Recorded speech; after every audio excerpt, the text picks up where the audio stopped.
Foreign. I'm struggling with debt right now. If you get married, we can pay off the debt with the wedding contribution from your spouse's family. You're 18 now. Old enough to marry. Marry Freddie. In other words, I was being told to marry Freddie, an overweight man, all for financial gain. For a moment, it seemed utterly unreasonable. But then I realized I had only two choices: either drown in debt by refusing to marry, or spend my life with Freddie. As these options swirled in my mind, I remembered something: anything to get me out of this house. The story begins over a decade ago. My name is Felicity. Growing up, I was treated terribly by my parents. My father died in a car accident when I was 3. He was a very kind man, but Mom apparently didn't care for him much. I have no memories of being loved by her, probably because I resembled my father. Mom remarried just 6 months after my father's death. According to her, she'd have been involved with my adoptive father even when my father was alive. Mom and my adoptive father, who had betrayed my kind father, treated me horribly. I was treated as if I didn't exist, and my pleas were always ignored. It seemed to get worse after my sister Olivia was born. While Mom and my adoptive father adored Olivia, I was always the outcast. They did give me birthday presents each year, but they were small, pencils or erasers, while Olivia got everything she wanted. Even at Christmas, Santa Claus never visited me. As a child, I often cried alone, hugging my knees, believing Santa didn't come because I was a bad child. During those painful days, something happened. I was 7 years old and a hurricane was pouring heavy rain. Olivia had a fever, and my parents, who doted on her, were in a panic. My adoptive father told me to fetch a sports drink for Olivia. Reluctantly, I ventured out into the torrential rain, wearing a raincoat. My small body struggled against the fierce wind and relentless downpour. Our house was in the countryside, and it took an hour to reach the nearest supermarket on my tiny legs. When I finally arrived, drenched and exhausted, I was horrified to find that I couldn't locate the wallet I thought I had brought. I might have dropped it when the wind knocked me down. Tears welled in my eyes as I considered turning back, but then I heard a voice. Wait a minute. A high school student, who appeared to be my older brother, said kindly, "Are you alone? It's dangerous out here." I burst into tears at his gentle demeanor and explained my situation. Desperately, I told him about my sister's fever and how my parents had sent me out to shop. The older brother seemed to understand my plight. "You don't need to worry about your wallet," he said kindly. "I'll help you with the shopping." He assisted me with all my purchases. Despite losing my wallet and being unable to pay a single dollar, he reassured me not to worry and even gave me the change I needed. He also took me close to home in a taxi. For the first time in a long while, I felt the warmth of kindness from a stranger. "Thank you, big brother," I said from the bottom of my heart as I exited the taxi. His gentle smile left a lasting impression on me. Having endured such a childhood, I turned 18. As a child, I was always constrained by being treated differently from my sister. Now, as an 11th grader, my primary issue was money. Mom and my adoptive father were initially against me going to high school, deeming it a waste of money. But I insisted on continuing my education under the condition that I would contribute $1,000 to the family each month. The money I earned from part-time jobs barely covered living expenses. As an 11th grader, I had to balance studying for college entrance exams with my part-time job, and I was constantly busy. Mom and my adoptive father probably wouldn't fund my college education, so I dedicated all my time to working and studying to secure a scholarship. One day, Olivia, now in the 8th grade, came home beaming with excitement. Listen, I got scouted by the entertainment industry." She proudly placed a business card from an entertainment company on the dining table. Mom and my adoptive father were thrilled. "Olivia is so cute," they said. "We're delighted she's been noticed. She has such a sparkle. Having a daughter become a celebrity is amazing. You're nothing like your big sister, but that's just fine." I was always much cuter than my older sister Olivia, yet our parents, who had always looked down on me and showered Olivia with praise, compared us at every opportunity. This time, Olivia arrogantly asked, "You think so too, don't you, big sister?" I replied with a resigned yes, knowing that arguing would only lead to more trouble. Olivia was supposed to join the entertainment industry, but months passed with no word from her. Our parents, initially puzzled by the constant charges for lessons and membership fees, eventually discovered that the entertainment agency was a scam and had vanished, leaving them with a debt of $20,000. While our parents were frantic, I calmly paid my monthly contribution of $1,000 and focused on my studies. I was determined to escape this house by any means necessary. With that goal in mind, I threw myself into my part-time job and studies. A few weeks later, as I came home, I heard an unfamiliar voice coming from the living room. Curious, I was about to head up to my room when I heard my adoptive father call for me. I peeked into the living room and saw two unfamiliar men with him. One was about the same age as my adoptive father, and the other was a very large man, sweating despite the air-conditioned room. My adoptive father introduced them. "This is Mr. Newell. Say hello." "Ah, nice to meet you," I said hesitantly. The two men smiled and looked at me. Mr. Newell was a well-known, prominent landowner in the area. I wondered what such important people were doing in our house. As if reading my thoughts, my adoptive father made an outrageous announcement. "Mr. Newell's son, Freddie, is your fiancé. Be polite." Startled, I raised my voice, prompting my adoptive father to look flustered as he pulled me into the hallway. "What's going on?" I demanded. He spoke in a hurried whisper. "We're in serious debt. If you marry Freddie, we can pay off the debt with the wedding contribution from his family. You're 18 now and can marry. You need to marry Freddie." In other words, I was being told to marry that overweight man, Freddie, purely for financial reasons. At first, it seemed utterly unreasonable, but I soon realized I had only two choices: accept the marriage and live with Freddie, or refuse and face a future of crushing debt. The thought of escaping this house was all-consuming. "Are you finished?" Mr. Newell, who had been waiting in the living room, asked anxiously. "Will you marry our Freddie?" With a forced smile, I replied, "Yes, gladly." So, that very day, I was to marry Freddie. I was told to move into Freddie's house immediately and was sent out with only my study materials. Freddie, noticing my lack of belongings, asked, "Don't you have any clothes or anything?" I had never owned any cute clothes, so I simply said, "That's all I have." Freddie's eyebrows furrowed in concern. Mr. Newell, my father-in-law, was a well-known landowner whose name I recognized, but he was very friendly. His car drove through a large gate and into a sprawling estate before stopping in front of a solitary house. "This is a separate house I built for Freddie when he married," Mr. Newell explained. "Since Freddie couldn't find a spouse until now, I'm glad someone as wonderful as Felicity is marrying him." He briefly explained the arrangement and then said, "I'll leave it to the young couple now," before leaving Freddie and me alone. Suddenly, I was alone with Freddie, facing an uncertain future. I felt a bit wary of Freddie, but he calmly showed me around the separate house. As he led me to a spacious room furnished with comfortable furniture, he said, "This is your room, Felicity. The lock works from the inside, and if you're worried, don't hesitate to ask for a key change. I promise I won't lay a finger on you." He continued, "I've informed your parents that we'll cover your high school expenses so you can reduce your part-time job hours if you can. If you want to go to college, I'll support that too." I was taken aback by Freddie's unexpectedly considerate treatment. He even mentioned that he had no intention of getting a marriage license, suggesting that we have a common-law marriage. He added that if I found another man I liked, I was free to pursue that relationship. Surprised by how much this arrangement exceeded my expectations, I couldn't help but ask, "What's the purpose of this marriage? It seems like I'm the only one benefiting from this." I wondered if it was rude to ask, but thought it was better to clarify now rather than face potential complications later. Freddie paused for a moment before beginning. "I might be meddling, but do you remember the day of the hurricane when you went shopping as a child? We met then. Do you remember?" I was stunned. How could I forget? I still vividly remembered the kind older brother from that day. It dawned on me that if that older brother had gained weight, he might look like Freddie now. "Are you the older brother from that time?" I asked, feeling a rush of apology. "I'm so sorry.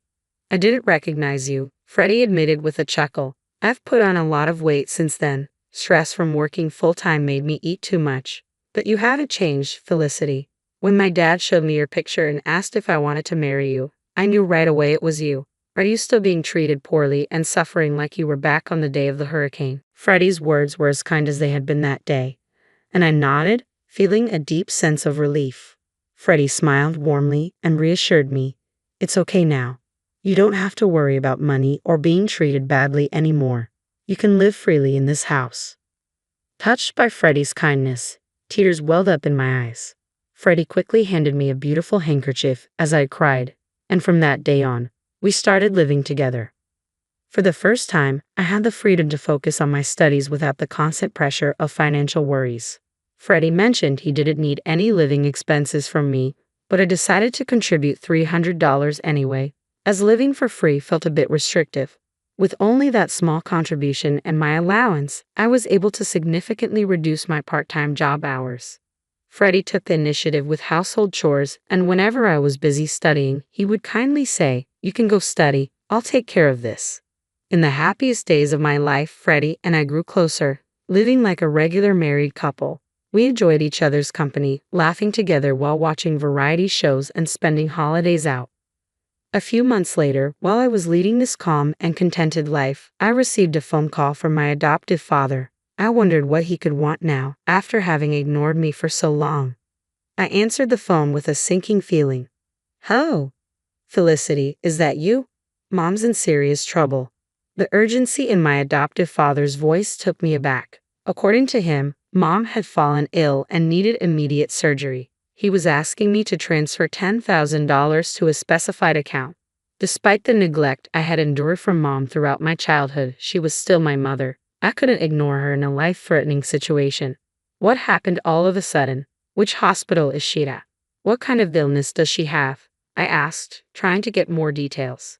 There was a noticeable hesitation in my adoptive father's voice. Well, it's the hospital, but..." His flustered response set off alarm bells. He couldn't even name the illness, which seemed highly suspicious. "You're lying, aren't you? Enough with these games. Don't call me with such nonsense." "Wait, okay, I admit it. I lied. The truth is, I had an accident recently and I'm being billed $10,000. He explained that he had crashed his car and the person he hit was a dangerous individual. Now he faced $10,000 in repair and medical bills and claimed he couldn't afford it. My irritation with him grew. "You're probably lying again." "It's true this time, I swear.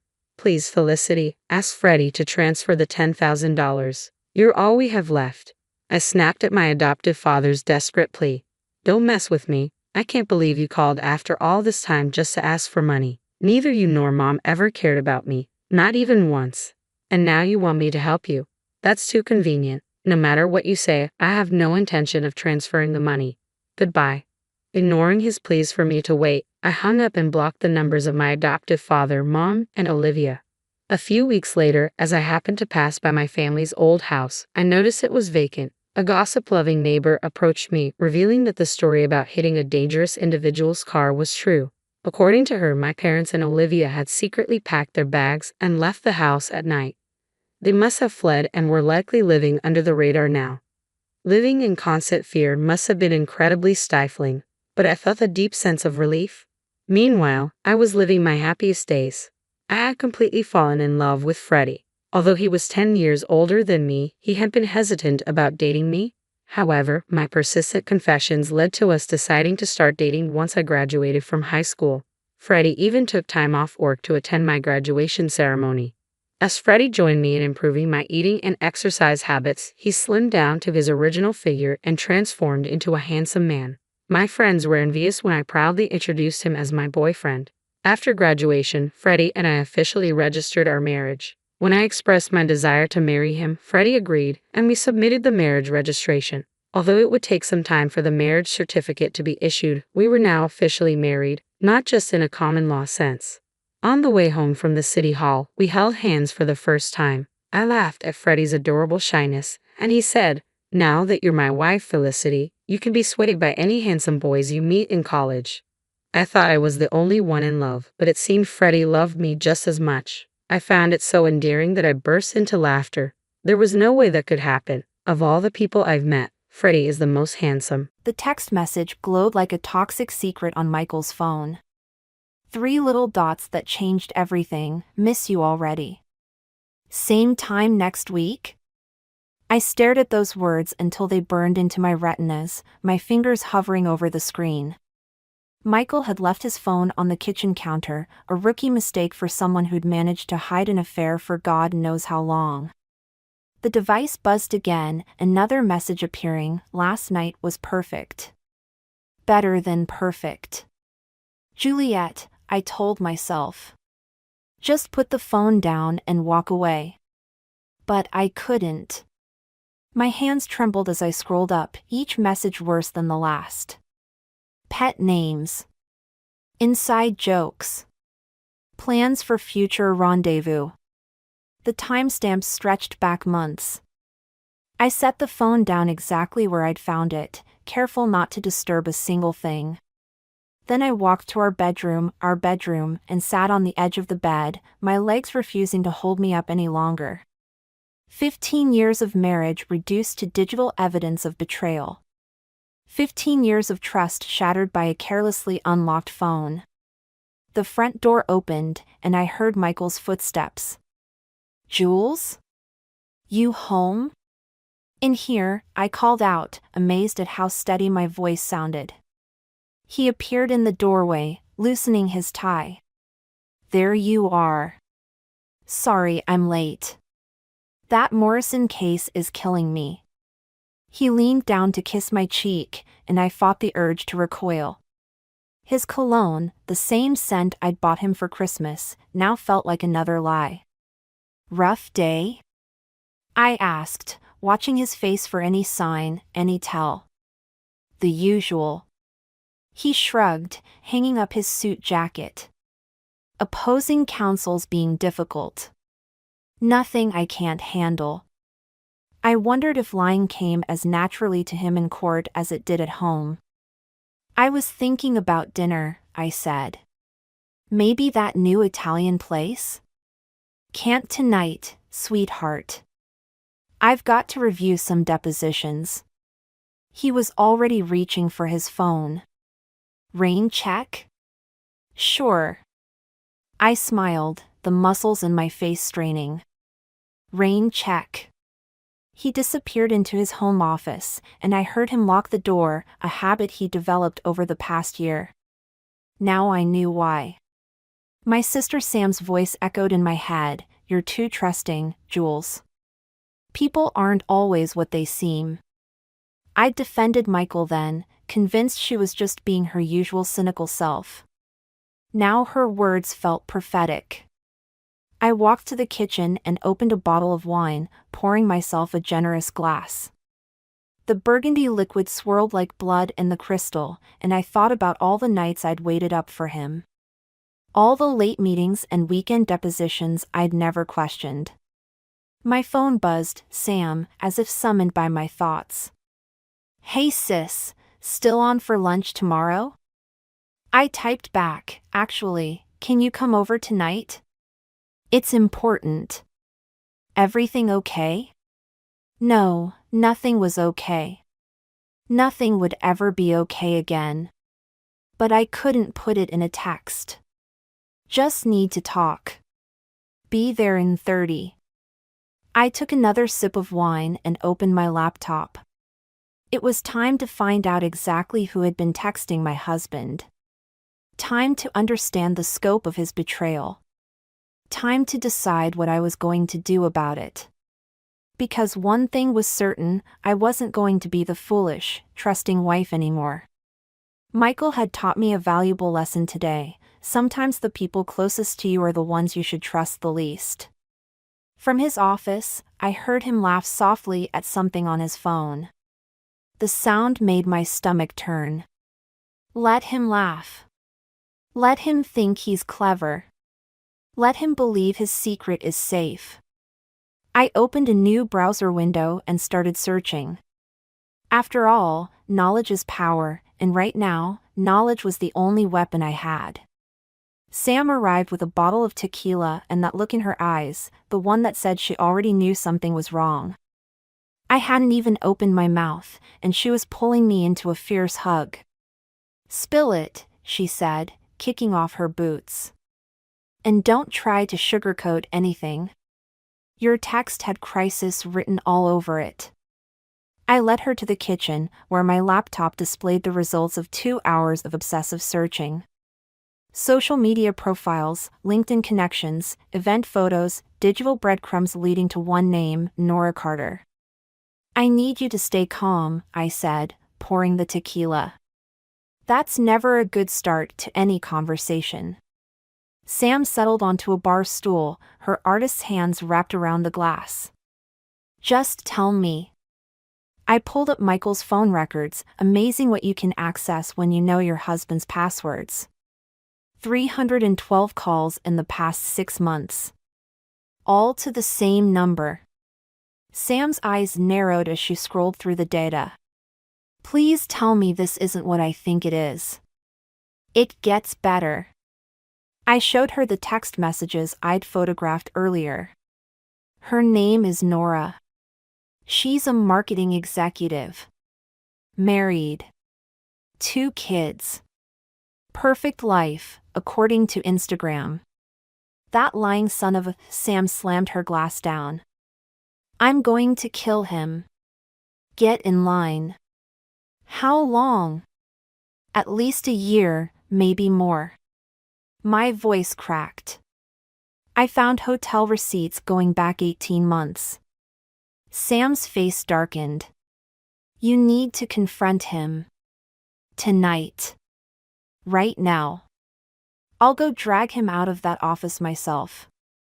No. I gripped her arm.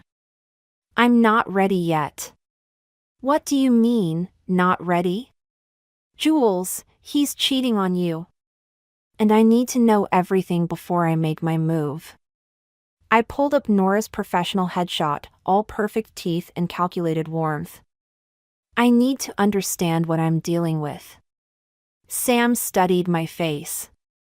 You're planning something. Maybe. Jules. Her voice softened. Revenge isn't going to make this hurt less. This isn't about hurting less. I closed the laptop. It's about making sure they both understand exactly what they've done. From the office, Michael's voice drifted out, another work call. Sam's hands clenched into fists. How can you stand it? She whispered. Knowing he's probably talking to her right now? Because every lie he tells is one more piece of evidence. I took a long sip of tequila. One more reason to make this count. What are you going to do? I don't know yet. But when I figure it out. I met her eyes. I need to know if you're with me. Always. She squeezed my hand. But promise me something? What? Don't lose yourself in this. Revenge can eat you alive if you let it. Michael's office door opened, and we both tensed. He appeared in the kitchen doorway, surprise flickering across his face. Sam! Didn't know you were coming over. Surprise visit, she said, her smile razor sharp. Sister's night. Great. He grabbed a water bottle from the fridge. Don't let me interrupt. I've got a conference call with Shanghai in 10 minutes. At this hour? Sam's voice dripped with skepticism. Time zones, he said smoothly. You know how it is. I watched him retreat, noting how easily the lies came now. How natural he made it all seem. Shanghai, Sam muttered once he was gone. Right. I pulled out my phone and showed her one last piece of evidence, a charity gala invitation I'd found while searching. Next Saturday. Nora Carter is on the organizing committee. Understanding dawned in Sam's eyes. You're going. We're going. I smiled, and it felt dangerous. Time to meet the other woman, don't you think? Sam studied me for a long moment. You're different, she finally said. There's something in your eyes. Good different or bad different? Scary different. She poured more tequila. But maybe that's exactly what you need to be right now. In his office, Michael laughed at something, or someone, and the sound echoed through our house like a challenge. Let him laugh. Let him think he's won. I had a week to plan, and a sister who'd help me burn it all down. The Ritz-Carlton lobby gleamed with old money and discretion. I sat in a leather armchair, pretending to read a magazine while my heart hammered against my ribs. Michael had texted his usual lie about working late. But his calendar, synced to our shared home computer, showed a 3-hour block marked client dinner. 3 hours. The perfect amount of time for dinner, drinks, and whatever else happened in room 1542.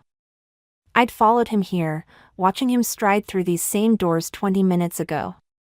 He hadn't even looked around, so confident in his routine, so sure of his security. The front desk had greeted him by name. My phone buzzed. Sam, you okay? I'm here. He's upstairs. Want me to come? No. I need to do this alone. I slipped my phone away as the elevator doors opened. And there she was, Nora Carter in the flesh.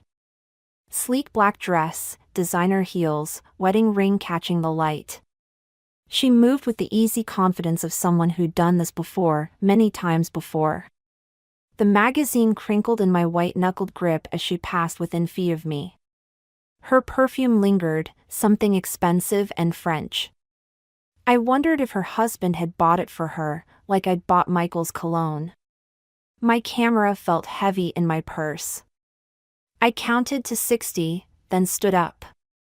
The elevator ride to the 15th floor lasted an eternity. Each floor number lit up like a countdown to destruction. The hallway was empty when I stepped out. I moved quietly, following the room numbers until I found 1542. From inside came the muffled sound of laughter, her laughter. I recognized it from the charity gala videos I'd studied online. My hands shook as I pulled out my phone and opened the camera. The Do Not Disturb sign mocked me from the doorknob. I stepped back, positioning myself around the corner where I could see the door but remain hidden. The wait was excruciating. Every sound made me flinch: ice machines, distant elevators, housekeeping carts. But I forced myself to stay, to witness, to document. 2 hours and 17 minutes later, the door opened. They emerged together, his hand on the small of her back.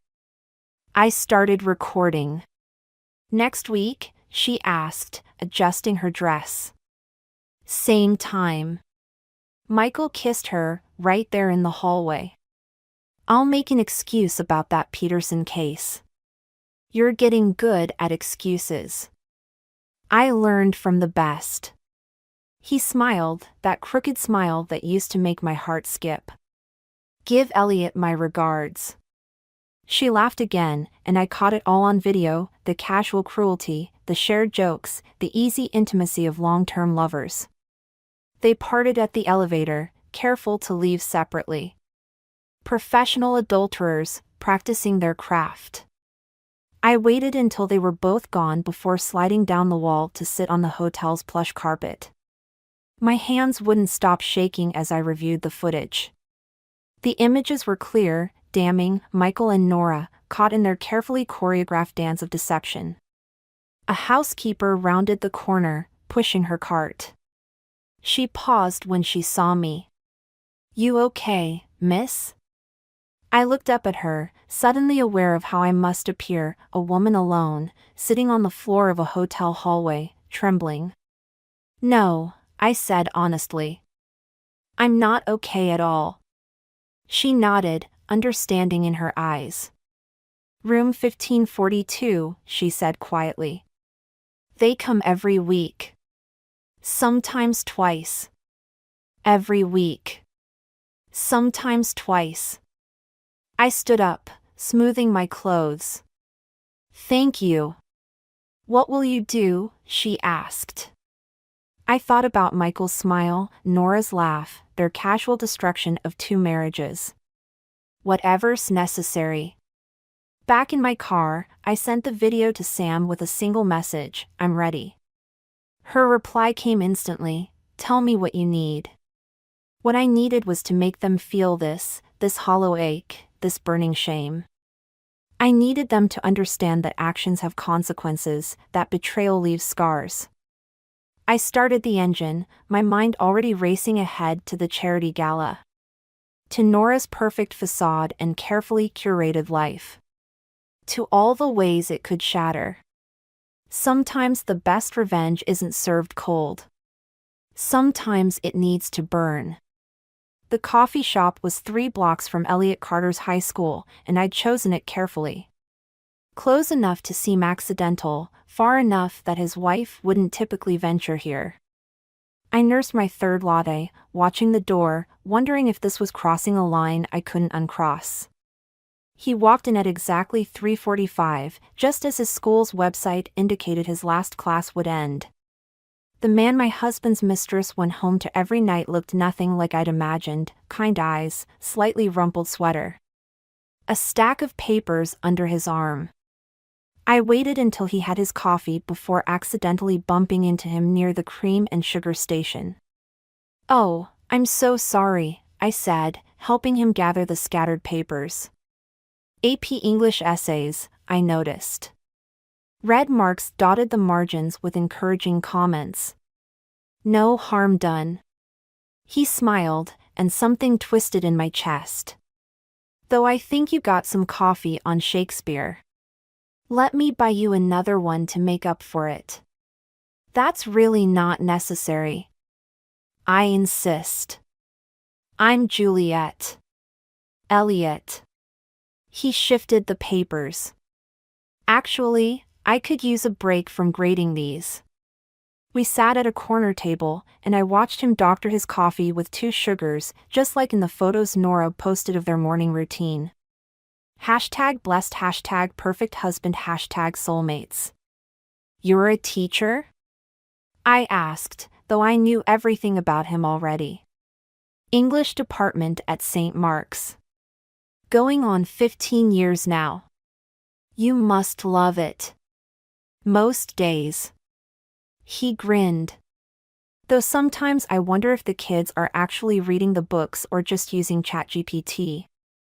I laughed, and it felt genuine, the first real laugh in days. "Your wife must be proud of your dedication." "Nora?" Something flickered across his face, a shadow I recognized. "She's busy these days. Marketing executive, you know how it is. Always another meeting, another client dinner." Client dinner. The same excuse Michael used. "Must be hard," I said softly. "All those late nights. You get used to it." He stirred his coffee, though the sugar had long dissolved. "Sometimes I think. But no, that's not fair to her. She works hard. And you're a good husband for understanding." His smile turned sad. "Am I?" Sometimes I wonder if understanding is just another word for willful blindness. The bell above the door chimed, and we both looked up. A woman walked in, blonde, elegant, about Nora's age. Elliot's shoulders tensed before relaxing when he saw it wasn't her. "You should come to the charity gala next weekend," he said suddenly. "Nora's organizing it. It's for the school's scholarship fund." My heart stuttered. "Oh, I couldn't." "Please?" It'd be nice to have someone to talk to who actually wants to discuss books instead of networking. He pulled out an invitation. "Bring your husband." I took the embossed card, my fingers trembling slightly. "That's very kind. Besides," he added quietly, "maybe you can help me figure out if I'm just being paranoid." Our eyes met, and in that moment, I saw everything he wasn't saying. The suspicions. The sleepless nights. The carefully maintained denial. Sometimes, I heard myself say, paranoia is just intuition wearing a fancy name tag. He nodded slowly, understanding passing between us like a current. "You know something." It wasn't a question. I stood up, suddenly unable to breathe. I should go. Juliet. His voice stopped me. Whatever you know. Whatever you're planning. Remember, there's more than one person who'll get hurt. I looked back at him, this decent man with his red pen and kind eyes, marking papers and waiting up for a wife who was in another man's bed. Sometimes, I said, the truth hurts less than the lies we tell ourselves. I left him there, clutching his cooling coffee, the invitation burning in my purse like a loaded gun. Sam was right, revenge wasn't simple. It wasn't clean. And now I had a choice to make, protect an innocent man or burn it all down. My phone buzzed, Michael, asking what I wanted for dinner. I ignored it, staring instead at the invitation. The gala was in 3 days. 3 days to decide if justice was worth the collateral damage. 3 days to decide what kind of person I really was. The gala invitation sat on my desk like a loaded weapon while I scrolled through Nora Carter's perfectly curated life. Each photo was a masterclass in deception, family vacations, date nights with Elliot, motivational quotes about loyalty and success. The timestamp on one caught my eye, posted the same afternoon she'd been with Michael at the Ritz. My phone buzzed. Sam, you sure about this? I clicked another photo, Nora at last year's gala, champagne flute in hand, Michael barely visible in the background. How many times had they exchanged glances across crowded rooms, playing their secret game? Jules? I found something, I typed back. Come over. Sam arrived 20 minutes later, carrying Chinese takeout and concern. I turned my laptop screen toward her. Look at the comments. She leaned in, reading. From the real MCT, stunning as always. That's Michael. 3 years ago. Before he even made partner at the firm. I pulled up more photos, more comments. He's been hiding in plain sight, leaving breadcrumbs all over her social media. Jesus. Sam set down her chopsticks. They weren't even trying to hide it. Because they thought nobody was looking. I opened another tab. But that's not the best part. Look at her company's website. The marketing firm's leadership page showed Nora in her executive headshot. Below it, a list of major clients. Including Michael's law firm. She helped land their account 2 years ago, I said. Probably how they met. So it's not just an affair, it's a potential ethics violation. Sam's eyes widened. If the firm found out, they'd both lose everything. The thought should have satisfied me. Instead, it left me cold. But so would Elliot. The teacher? Jules, you can't protect everyone. He invited me to the gala. Asked me to help him figure out if he was being paranoid. I pushed away from the desk. You should have seen his face, Sam. He knows something's wrong, but he can't let himself believe it. Like you couldn't? The words hit like a slap. I stood up, pacing. This isn't about me. Isn't it? Sam followed me. You're obsessing over this woman's life, planning this elaborate revenge. When was the last time you actually dealt with how you feel? I feel fine. Really? Because you look like you haven't slept in days. The doorbell rang before I could respond. Through the window, I saw Michael's car in the driveway, home early for once. Hide this, I hissed, closing the laptop. Act normal. Michael walked in as Sam was gathering the takeout containers. Ladies' night again? Just catching up, Sam said, her voice carefully neutral. I was just leaving. Stay, he said. I brought work home, but I'd love to hear what you two are up to. The casual line made my stomach turn. I watched him head upstairs to change, wondering how many times he'd said those exact words before meeting Nora. "I can't keep doing this," I whispered once he was gone. "Pretending everything's normal while they then don't."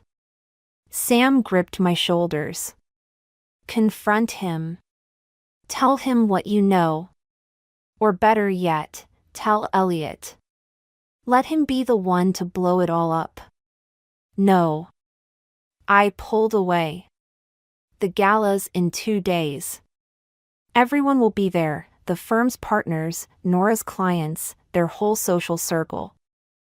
I picked up the invitation. "If they want to play happy couples in public, let's give them a show they'll never forget." "Jules."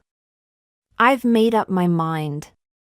Sam studied me for a long moment. "You know what scares me? I can't tell if you're trying to get justice or just trying to hurt them as much as they hurt you. Maybe there's no difference anymore." Upstairs, I heard Michael on the phone, another work call, no doubt. Another lie in an endless chain of deceptions. Sam gathered her things, pausing at the door. "Just remember what you said about Elliot. About collateral damage." "I remember." "And?" I looked at the invitation again, at Nora's name in elegant script. "Sometimes you have to break things to fix them." Sam left, and I stood alone in my kitchen, listening to my husband lie to his lover while planning their next meeting. 2 days until the gala. 2 days until I turned their perfect world upside down. Let them have their secrets for now. Soon enough, everyone would know the truth. The grand ballroom of the Riverside Hotel sparkled with champagne flutes and fake smiles. I adjusted my black dress, borrowed from Sam, who'd called 3 times already to ask if I was sure about this. I'd stopped answering after the second call. The USB drive in my clutch felt like it weighed 1,000 pounds. 3 minutes of video, dozens of photos, and a detailed timeline of meetings, hotel receipts, and social media breadcrumbs. Everything needed to destroy 2 marriages and at least 1 career. Nora commanded the room from a raised platform, perfect in her designer gown, introducing the evening's charitable cause.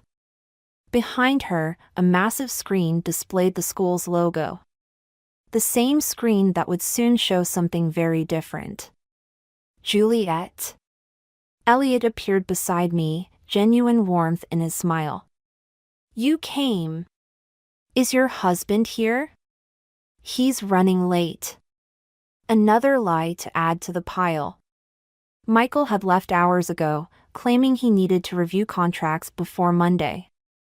Nora's been so stressed about tonight. Elliot watched his wife with obvious pride. Biggest fundraiser of the year.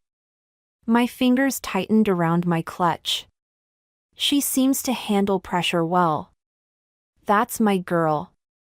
He beamed as Nora finished her speech to enthusiastic applause. "Listen, would you mind if I introduced you? She'd love to meet another professional woman who..." "Elliot." My voice cracked.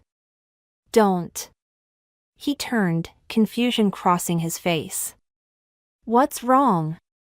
Before I could respond, I saw Michael slip into the ballroom through a side door. He caught Nora's eye across the room, and something passed between them, a look so intimate it made my stomach turn. "I need some air," I muttered, pushing through the crowd toward the terrace. The night air hit my face like a slap. I gripped the stone balustrade, trying to steady my breathing. Below, the hotel's gardens stretched into darkness, and I wondered if I could just walk away. Disappear into the night and leave them to their lies. "Jules?" I froze. Michael stood in the doorway, champagne in hand. "What are you doing here?" "Elliot invited me." I turned, studying my husband's face. "Surprised?" He shifted uncomfortably.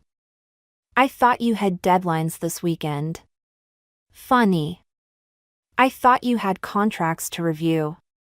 Something flickered in his eyes, recognition, maybe fear. Before he could respond, Nora appeared behind him. Michael, the senior partners want, oh. She stopped short, perfect smile faltering for just a moment. I'm sorry, I didn't realize. Nora, this is my wife, Juliet. Michael's voice was steady, practiced. Jules, this is Nora Carter, our marketing consultant.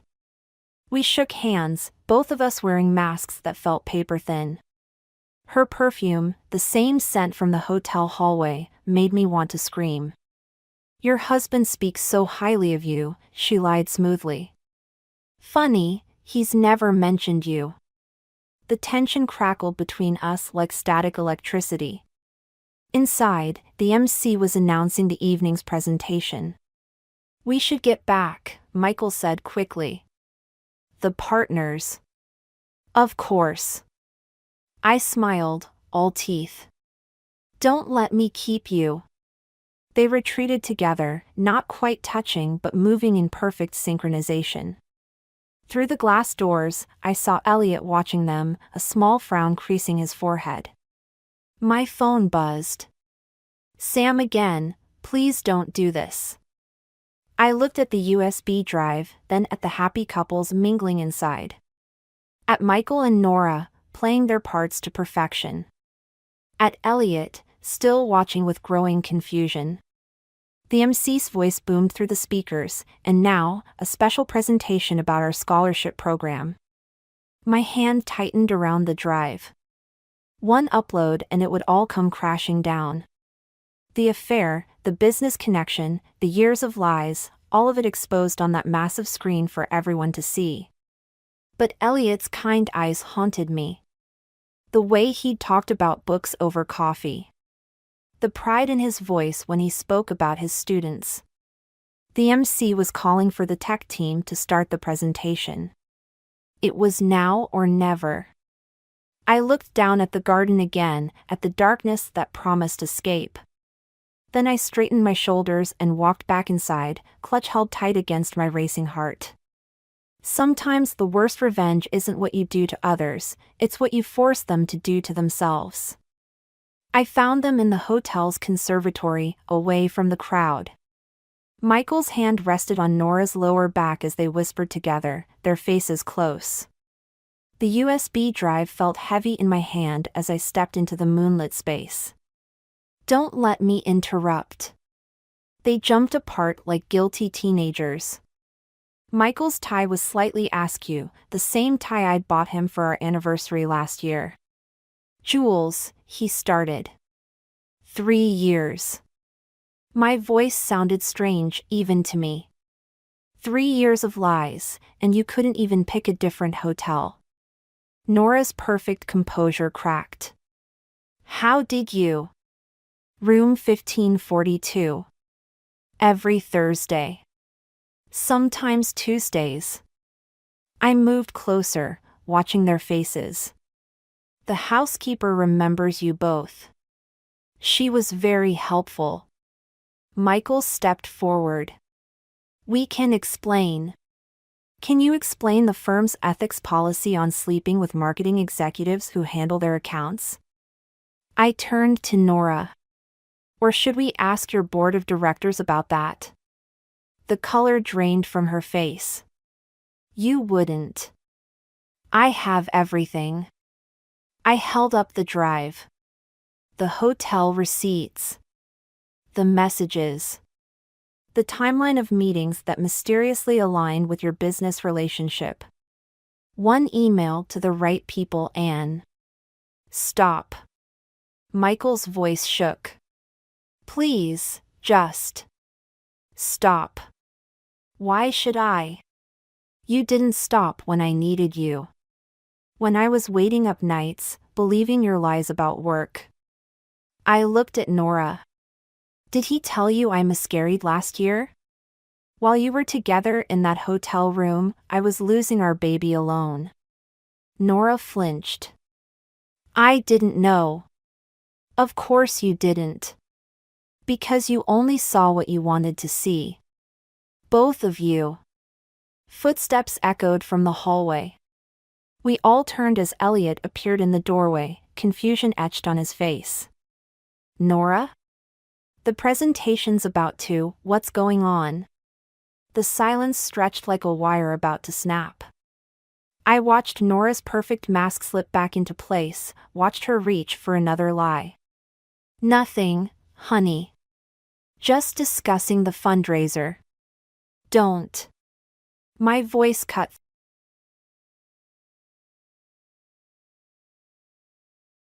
Moved between us, understanding dawning slowly. Juliet.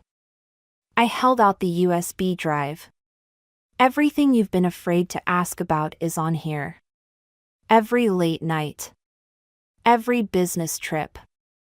Every lie.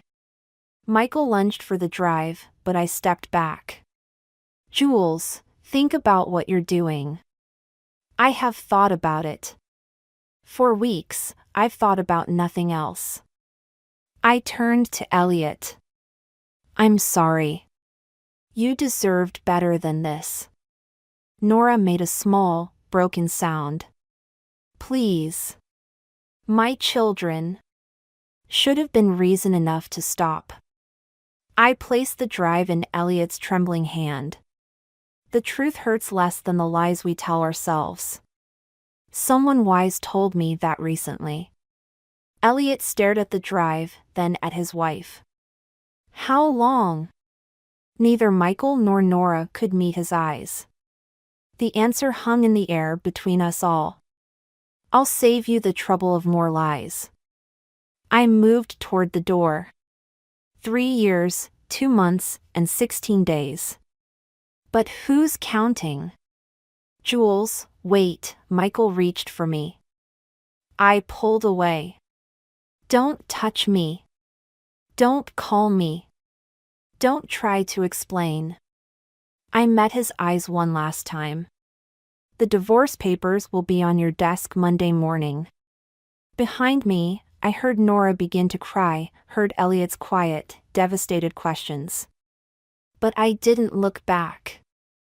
I walked through the ballroom, past the curious glances and whispered conversations, out into the cool night air. Sam was waiting in her car, just like she promised. One look at my face and she opened her arms. Did you do it? I collapsed into the passenger seat, suddenly exhausted. I gave the drive to Elliot. Better than showing everyone at the gala? This way. I closed my eyes. This way they have to face what they've done. No public scandal to hide behind. Just the truth, finally. Sam started the car. Where to? I thought about our house, filled with 15 years of memories and lies. About Michael's clothes in our closet, his toothbrush by our sink. Anywhere but home. The coffee shop where I'd first met Elliot looked different in the morning light. Or maybe I was the one who'd changed. I traced the rim of my cup, watching the door, wondering if he'd come. He did. Same rumpled sweater, same stack of papers under his arm. Different eyes though, older somehow, wearier. Thank you for meeting me, he said, sliding into the seat across from me. I wasn't sure you'd want to. Neither was I. He ordered coffee, 2 sugars, just like before. Nora moved out yesterday. I heard. The divorce announcements had made several legal blogs. Michael's firm had quietly asked for his resignation the week before. I'm sorry about the children. They're resilient. More than we give them credit for. He pulled something from his bag, the USB drive. I watched it all. Multiple times, actually. Kept thinking maybe I'd missed something, some warning sign. We see what we want to see. Until we can't anymore. He set the drive between us like a boundary marker. The funny thing is, I'd convinced myself I was paranoid. that I was imagining things. Then you walked into this coffee shop. I never meant to. Yes, you did. His voice was gentle but firm. You knew exactly what you were doing. And I'm grateful. That stopped me. Grateful? For the truth. Even though it hurt. Even though it destroyed everything I thought I knew. He smiled sadly. Sometimes destruction is necessary for rebuilding. The barista called out another order, and we both jumped slightly. The normal world felt strange now, after everything. I got a job offer, I said. Design firm in Chicago. Fresh start. You'll take it? I think so. I looked around the coffee shop, at all the lives intersecting and diverging. There's nothing holding me here anymore. Except Sam. She's threatening to follow me. I smiled despite myself. Says she needs new inspiration for her art anyway. Elliot nodded, then reached into his bag again. I have something for you. He pulled out a book, The Great Gatsby. Light reading for dark times?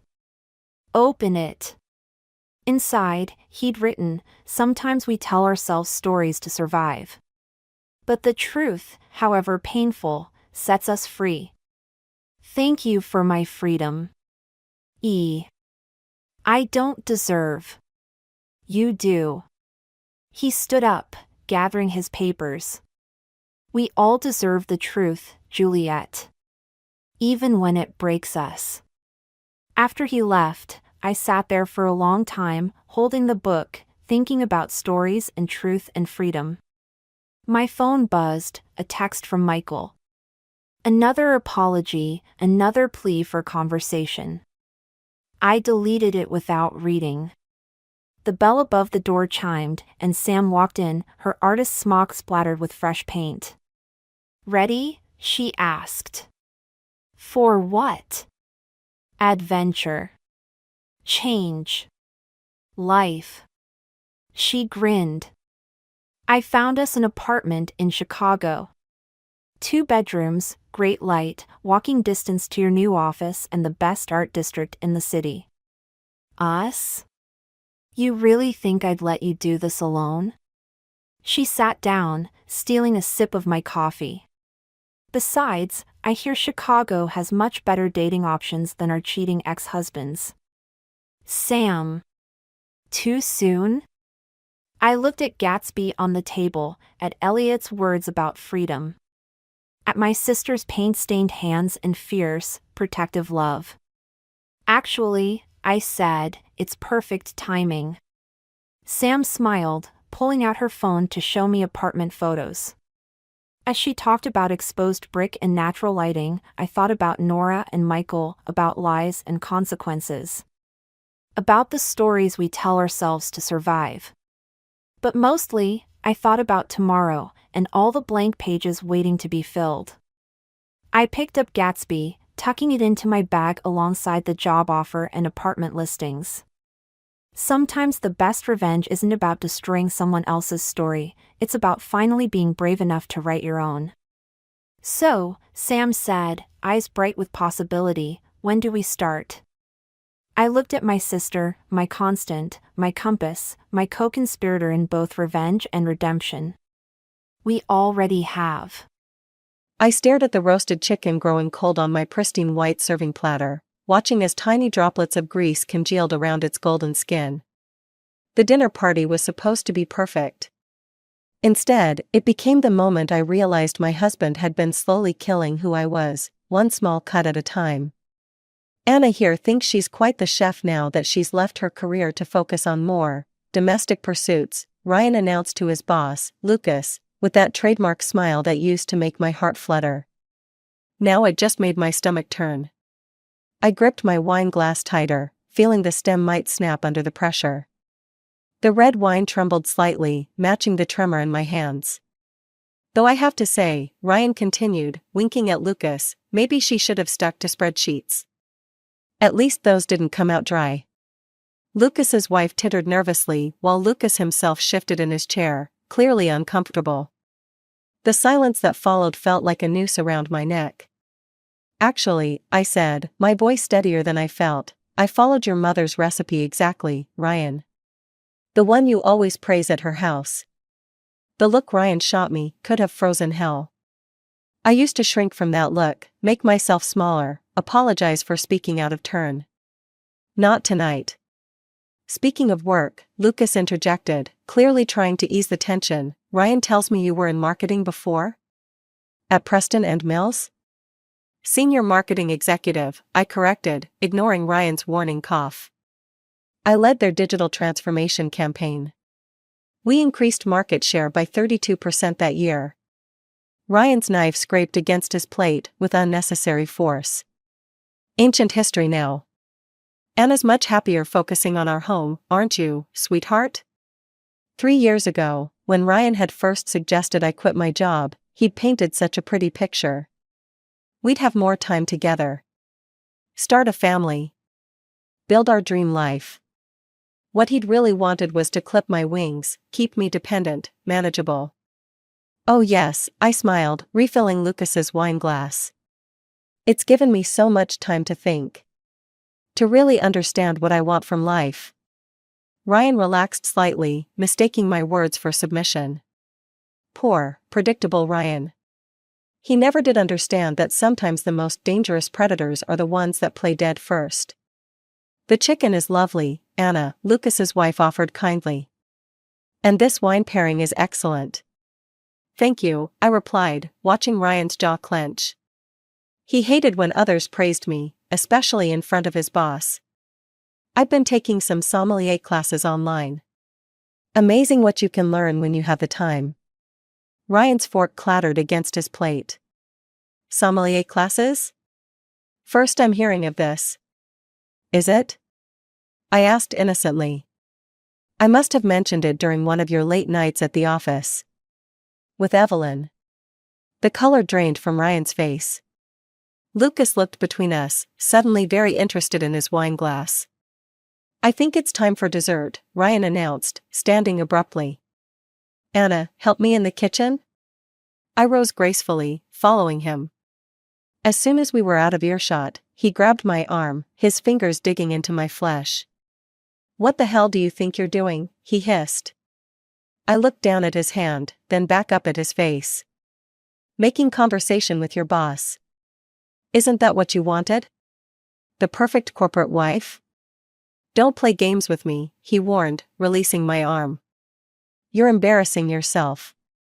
No, Ryan, I replied softly, reaching past him to grab the dessert plates.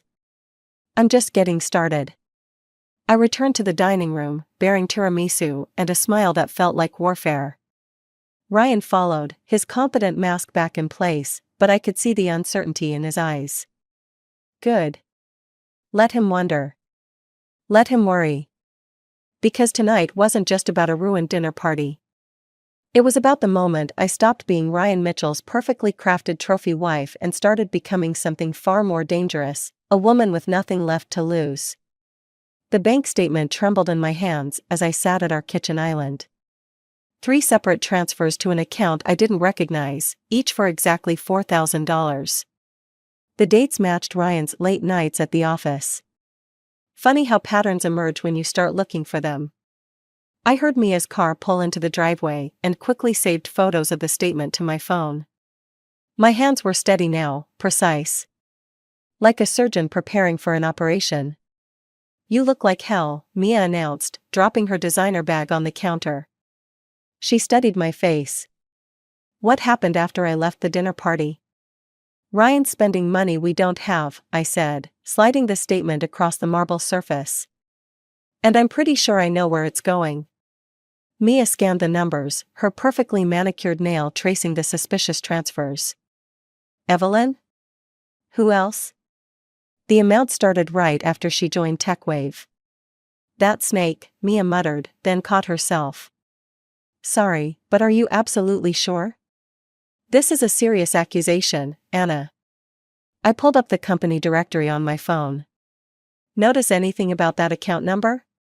It matches the employee ID format TechWave uses. I remember it from when Ryan first started there. Jesus, Mia whispered. What are you going to do? Before I could answer, my phone buzzed. Claire's name flashed across the screen. Anna, darling, my mother-in-law's voice dripped with artificial sweetness. I just had the most interesting lunch with Margaret from Ryan's office. She mentioned seeing him and that lovely Evelyn having quite an intimate dinner at Le Blanc last week. I thought you should know. My grip tightened on the phone. How thoughtful of you, Claire. Was this during the charity gala I couldn't attend because Ryan said we couldn't afford the tickets? The silence on the other end was delicious. Oh dear, Claire finally managed. Perhaps I shouldn't have. No, you absolutely should have. Thank you, Claire. Really? I ended the call and looked at Mia, who was watching me with concern. You're scary calm right now, she observed. Because I finally understand the game, I replied, opening my laptop. And I'm done playing by his rules. I pulled up my old marketing contacts, fingers flying across the keyboard. 3 years ago, I'd led digital campaigns worth millions.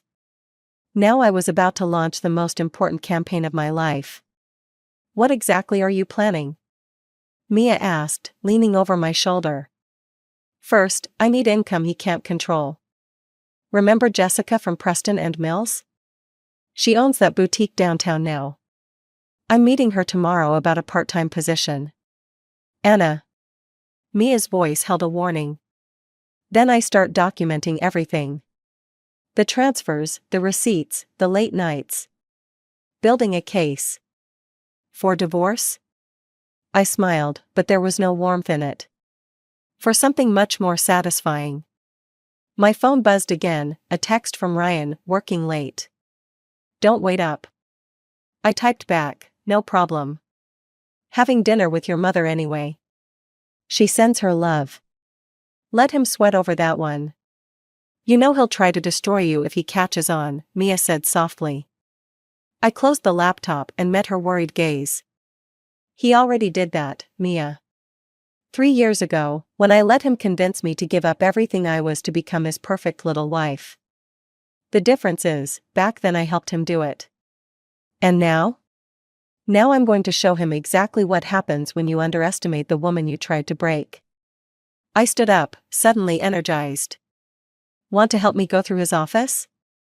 Mia hesitated for only a second before grabbing her bag.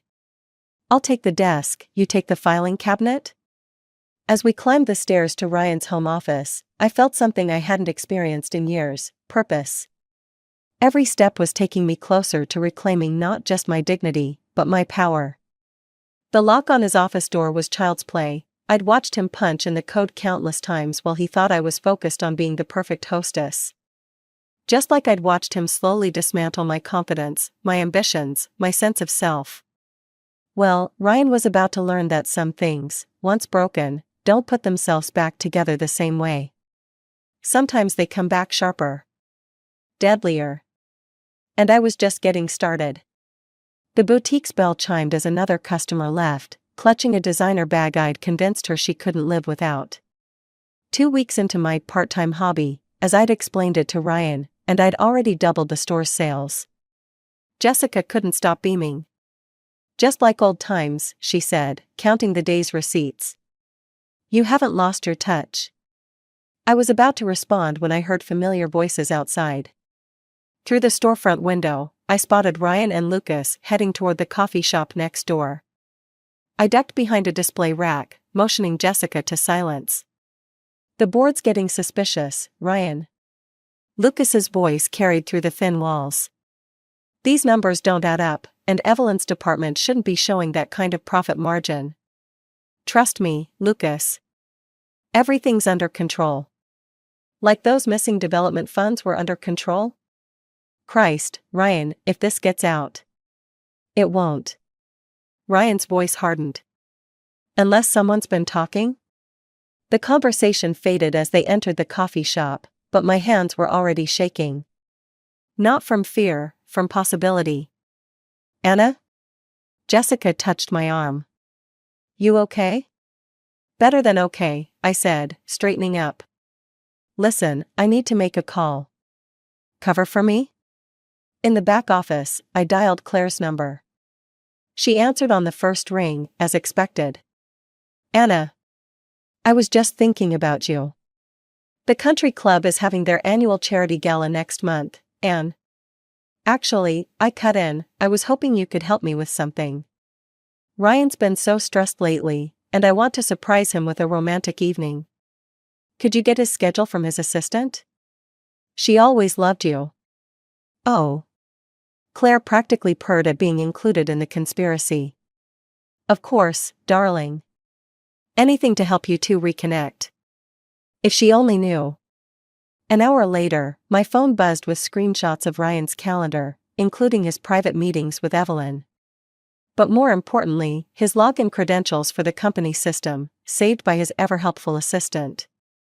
I was reviewing the information when the boutique's bell chimed again. I froze at the sound of Evelyn's voice. This is such a cute shop, she was saying to someone. I need something for a business dinner tonight. The executive team's wives will all be there. I emerged from the back office, clipboard in hand, professional smile fixed in place. Welcome to Vintage Vogue. Can I help you find something? Evelyn turned, recognition flickering across her face before she masked it with polite surprise. Anna? I didn't know you worked here. Just keeping busy, I replied, noting how she shifted her designer purse, the same model I'd seen charged to our joint account last month. Business dinner, you said? How interesting. Ryan didn't mention anything about it. Color touched her cheeks. Oh, it was very last minute. Actually, maybe I should try somewhere else.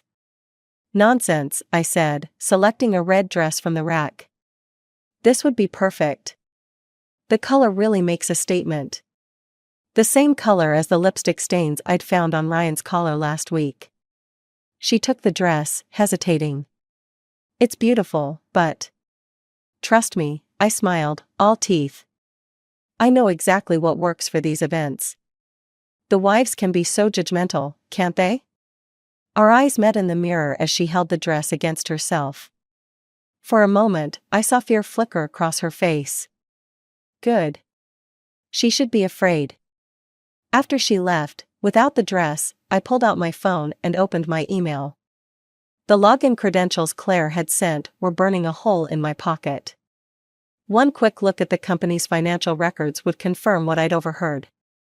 But my finger hovered over the keyboard. This wasn't just about catching Ryan anymore. This was about dismantling everything he'd built on lies.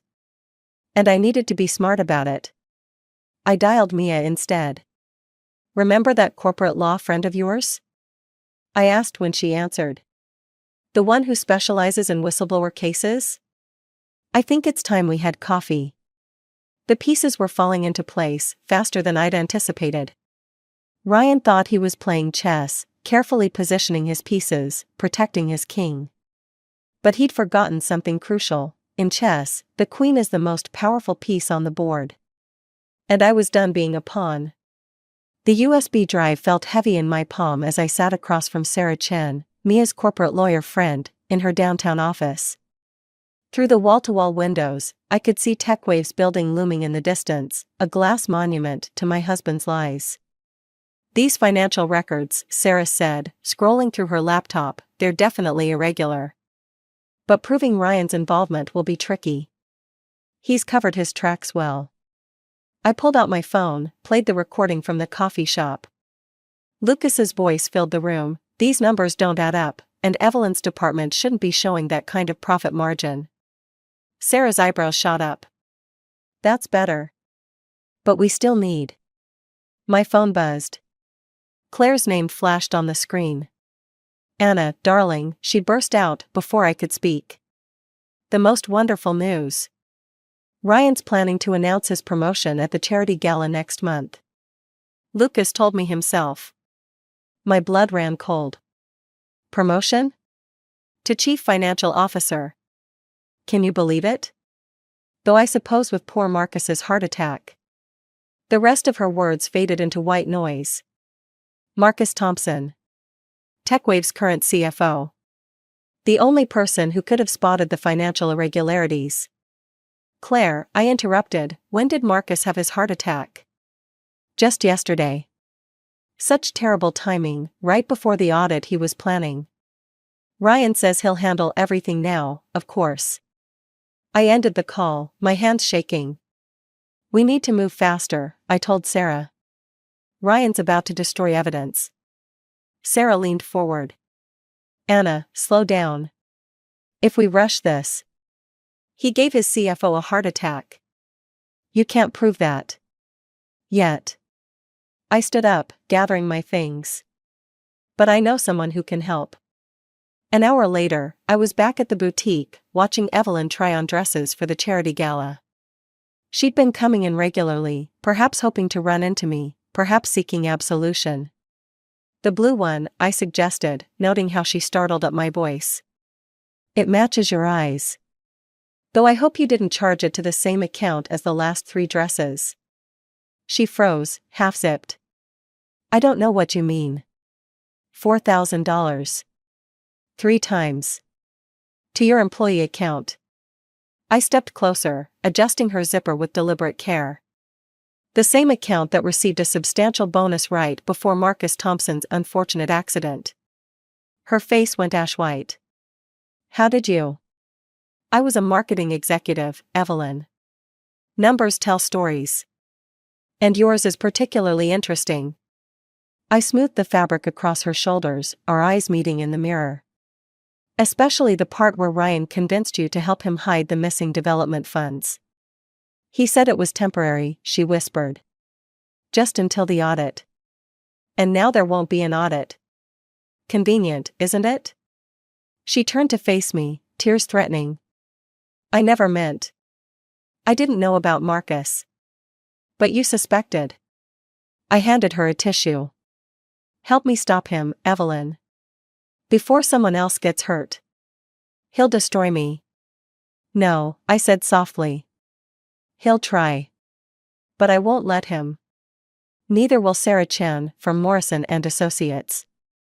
I placed her card on the dressing room bench. Your choice. That evening, I prepared dinner as usual, listening to Ryan boast about his upcoming promotion. Each word was a knife in my gut, knowing what he'd done to achieve it. We should celebrate, I suggested, pouring his wine. Maybe invite Lucas and his wife over?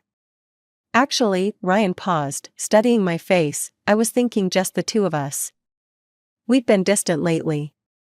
Maybe it's time to focus on us again. I met his gaze, saw the calculation behind his charm. He was worried, trying to secure his home base, before making his final move at work. That sounds perfect, I lied, raising my glass. To new beginnings. He smiled, relief evident in his shoulders. Poor Ryan. He still thought he was the one in control. My phone vibrated silently in my pocket, a text from Sarah, Evelyn's in. Meeting tomorrow, 9 a.m. I took another sip of wine, hiding my smile. The pieces were falling into place, and Ryan had no idea he was about to lose everything he'd built on other people's destruction. Starting with me. The anonymous email to TechWave's board took 3 minutes to write and 1 second to send. I sat in Sarah's office, watching the delivery confirmation appear on my screen, feeling nothing but a hollow certainty. Last chance to back out, Sarah said, but we both knew I wouldn't. My phone lit up.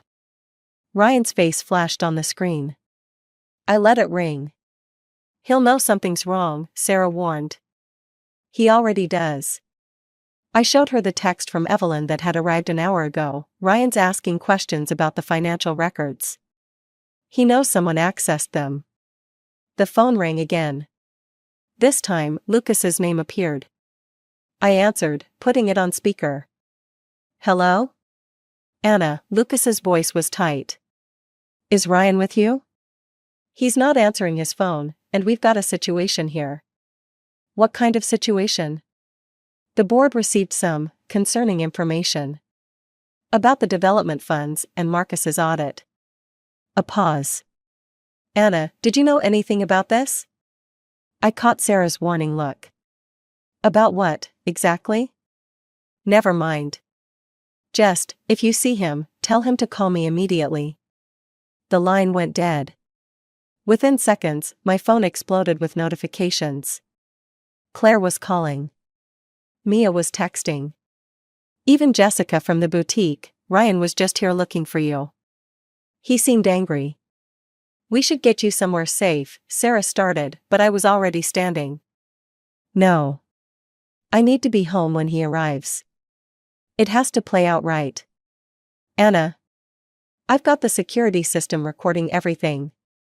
The police on speed dial. And 3 years of rage keeping me steady. I drove home through streets that felt simultaneously familiar and foreign. The house looked exactly as I'd left it this morning, but everything had changed. Ryan's car wasn't in the driveway, but the front door was unlocked. I stepped inside, hearing movement upstairs in his office. Ryan? The shuffling stopped. Then footsteps, heavy and quick, descended the stairs. Where are the files? His face was flushed. I ask you. The ones you took from my office. I didn't take anything from your office. Technically true. I'd copied files, not taken them. Don't lie to me. He moved closer, that familiar mix of charm and menace radiating off him. You've been busy, haven't you? Working at the boutique, meeting with lawyers. Did you think I wouldn't find out? Like I found out about Evelyn? Or Marcus? He laughed, but it was brittle. You don't know what you're talking about. $4,000, 3 times. To keep her quiet about the missing development funds. Then Marcus starts asking questions, planning an audit, and suddenly has a heart attack. I met his gaze steadily. Convenient timing. You're being dramatic. But his eyes darted to the stairs, to his office. I would never. Hurt anyone? I touched my arm where he'd grabbed me that dinner party night, watching him flinch at the gesture. We both know that's not true. His phone buzzed. He glanced at it, face darkening. The board's calling an emergency meeting. Whatever you think you're doing, Anna, stop it now. You have no idea what you're risking. Actually, I do. I'm risking everything you built on lies. Your career. Your reputation. I smiled, feeling powerful for the first time in years. Your perfect little wife. He moved so fast I barely saw it, his hand reaching for my throat. But I was faster, stepping back, my own phone already recording. Try it, I whispered. Give me one more reason to destroy you. His hand dropped. For a moment, I saw real fear in his eyes. Then his phone buzzed again, and he backed away, straightening his tie. This isn't over. No, I agreed. But it will be soon. He left, the door slamming behind him. I waited until his car started before sinking to the floor, hands shaking as I texted Sarah, "It's done." He took the bait. The board meeting tomorrow would reveal everything, the fraud, the harassment, possibly even worse. And Ryan, thinking he could control the narrative, would walk right into it. I touched my throat where his hand had almost reached. The security camera in the corner had caught everything. One more piece of evidence in a case built on years of careful observation. Ryan was right about one thing, it wasn't over. But the ending? That had been written the moment he'd first tried to break me. TechWave's annual charity gala sparkled with false promises and champagne bubbles. I adjusted my black dress, bought with my own money from the boutique, and watched Ryan work the room. He looked confident, but I caught the slight tremor in his hand as he lifted his glass. Quite the turnout, Lucas appeared beside me, his own smile strained. Though I notice Marcus's wife isn't here. How is he? I asked, noting Ryan's attention shifting our way. Still in intensive care. The doctors found traces of something unexpected in his system. I let that hang in the air between us. Lucas cleared his throat. The board's beginning their investigation tomorrow. Ryan claims he can explain everything. I'm sure he does. I smiled as Claire approached, practically vibrating with excitement. There you are. Ryan's about to make his announcement. Isn't it wonderful? My phone buzzed. A text from Evelyn, he knows. He threatened to implicate me in everything. I'm sorry, Anna. The room suddenly felt too small. Ryan was ascending the small stage, that practiced charm radiating from every pore. I caught Sarah's eye across the room. She wasn't supposed to be here, but we'd planned for contingencies. Distinguished colleagues, Ryan began, family, friends. Before I make tonight's announcement, I want to address some rumors that have been circulating. This wasn't part of the plan. I moved toward the exit, but Claire grabbed my arm. Your husband's speaking, dear. Don't be rude. Recent allegations have been made about financial irregularities at TechWave, Ryan continued. I want to assure everyone that these claims have been thoroughly investigated. He paused, finding me in the crowd. His smile turned predatory. In fact, we've discovered the source of these malicious accusations. Someone who accessed company files illegally, who conspired with others to damage TechWave's reputation. The room went silent. I felt dozens of eyes turn toward me. My wife, Anna Mitchell, aided by our former employee Evelyn Parker, has been attempting to manipulate company data to frame innocent parties. Gasps rippled through the crowd. Claire's hand dropped from my arm as if burned. Security footage shows Anna accessing restricted areas. Bank records show suspicious transfers to accounts linked to her new workplace. And sadly, he held up his phone, I have proof of her conspiracy right here. My own words from texts to Evelyn appeared on the screen behind him, carefully edited to remove context. I looked for Sarah, but she had vanished. The board has already been notified, Ryan continued. Criminal charges are being considered. Lucas wouldn't meet my eyes. Claire was already moving away, aligning herself with the winning side. I should have run. Should have denied everything. Instead, I laughed. The sound cut through the murmurs, sharp as broken glass. Ryan faltered. Show them the rest, I said, my voice carrying in the silence. Show them what you did to Marcus when he discovered the truth. Security, Ryan called, but I was already moving forward. Show them the real transfers, Ryan. The ones to Evelyn's account. Show them the footage from our house last night, when you tried to strangle me. She's clearly unstable, Ryan said, but uncertainty had crept into his voice. Actually, a new voice cut in, I'd like to see that footage. Sarah emerged from the crowd, followed by 2 police officers, and, my heart jumped, Marcus Thompson himself, pale but very much alive in a wheelchair. Impossible, Ryan whispered. You were. In protective custody, Marcus finished. After my doctor found traces of poison in my system.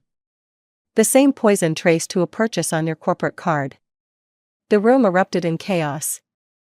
I watched Ryan's face as his carefully constructed world began to crumble, as security moved toward him rather than me, as his phone buzzed with what I knew would be messages from the board. He looked at me one last time, and I saw the moment he realized, I hadn't just outplayed him, I'd learned from him. Every manipulation, every careful plan, every subtle destruction of someone's life. He'd taught me well. But I'd become a better student than he'd ever imagined. The handcuffs clicked around his wrists, and I felt nothing but hollow victory. The revenge I'd dreamed of tasted like ashes, but at least they were his ashes, not mine. Not anymore. The police station's interview room smelled of stale coffee and desperation. Ryan sat across from me, still in his gala tuxedo, though his bow tie hung loose around his neck. Between us lay the separation papers Sarah had prepared. You really think you've won? His voice was quiet, dangerous.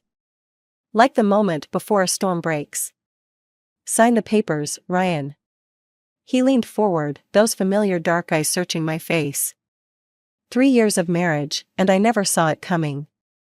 The dutiful wife, planning my destruction all along. Not all along, I corrected, pushing the papers closer. Just since you started destroying me. A knock interrupted us. Lucas entered, followed by Evelyn. Ryan's face contorted. You brought them into this? They brought themselves. I nodded to Evelyn, who placed a USB drive on the table. Show him. The laptop screen flickered to life.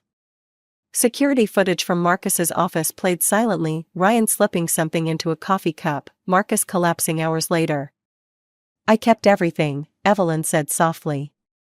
Every conversation, every transfer, every threat. Insurance, I told myself. But really, I was just a coward. Ryan's laugh was hollow. And now you're what? Growing a conscience? Now I'm choosing a different path, she replied, moving toward the door. Like Anna did. Lucas cleared his throat. The board's decision is final, Ryan. TechWave will be pressing charges. You can't. We already have. Lucas placed another document beside the separation papers. Your resignation, effective immediately. Ryan's hands curled into fists. I recognized the tension in his shoulders, the prelude to violence I'd learned to fear. Everything I did, he hissed, I did for us. For our future. No. I stood, feeling stronger with each word. You did it for yourself. The money, the power, the control, it was always about you. I was just another acquisition. Something to own, to shape, to break. I made you who you are. You tried to unmake me, I corrected. But here's the thing about breaking something, Ryan. Sometimes the pieces come back together sharper.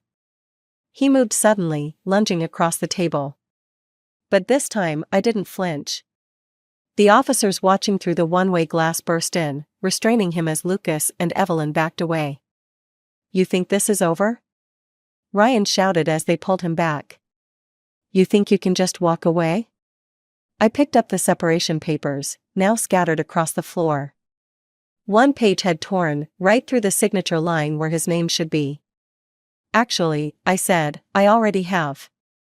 Your signature is just a formality. Like I was to you. I gathered my things, leaving the torn papers on the table. He could sign them or not, it didn't matter anymore. His world was crumbling either way. At the door, I paused. You know what the difference is between your revenge and mine, Ryan? Yours was about power. Mine was about freedom. Anna, his voice cracked, suddenly vulnerable.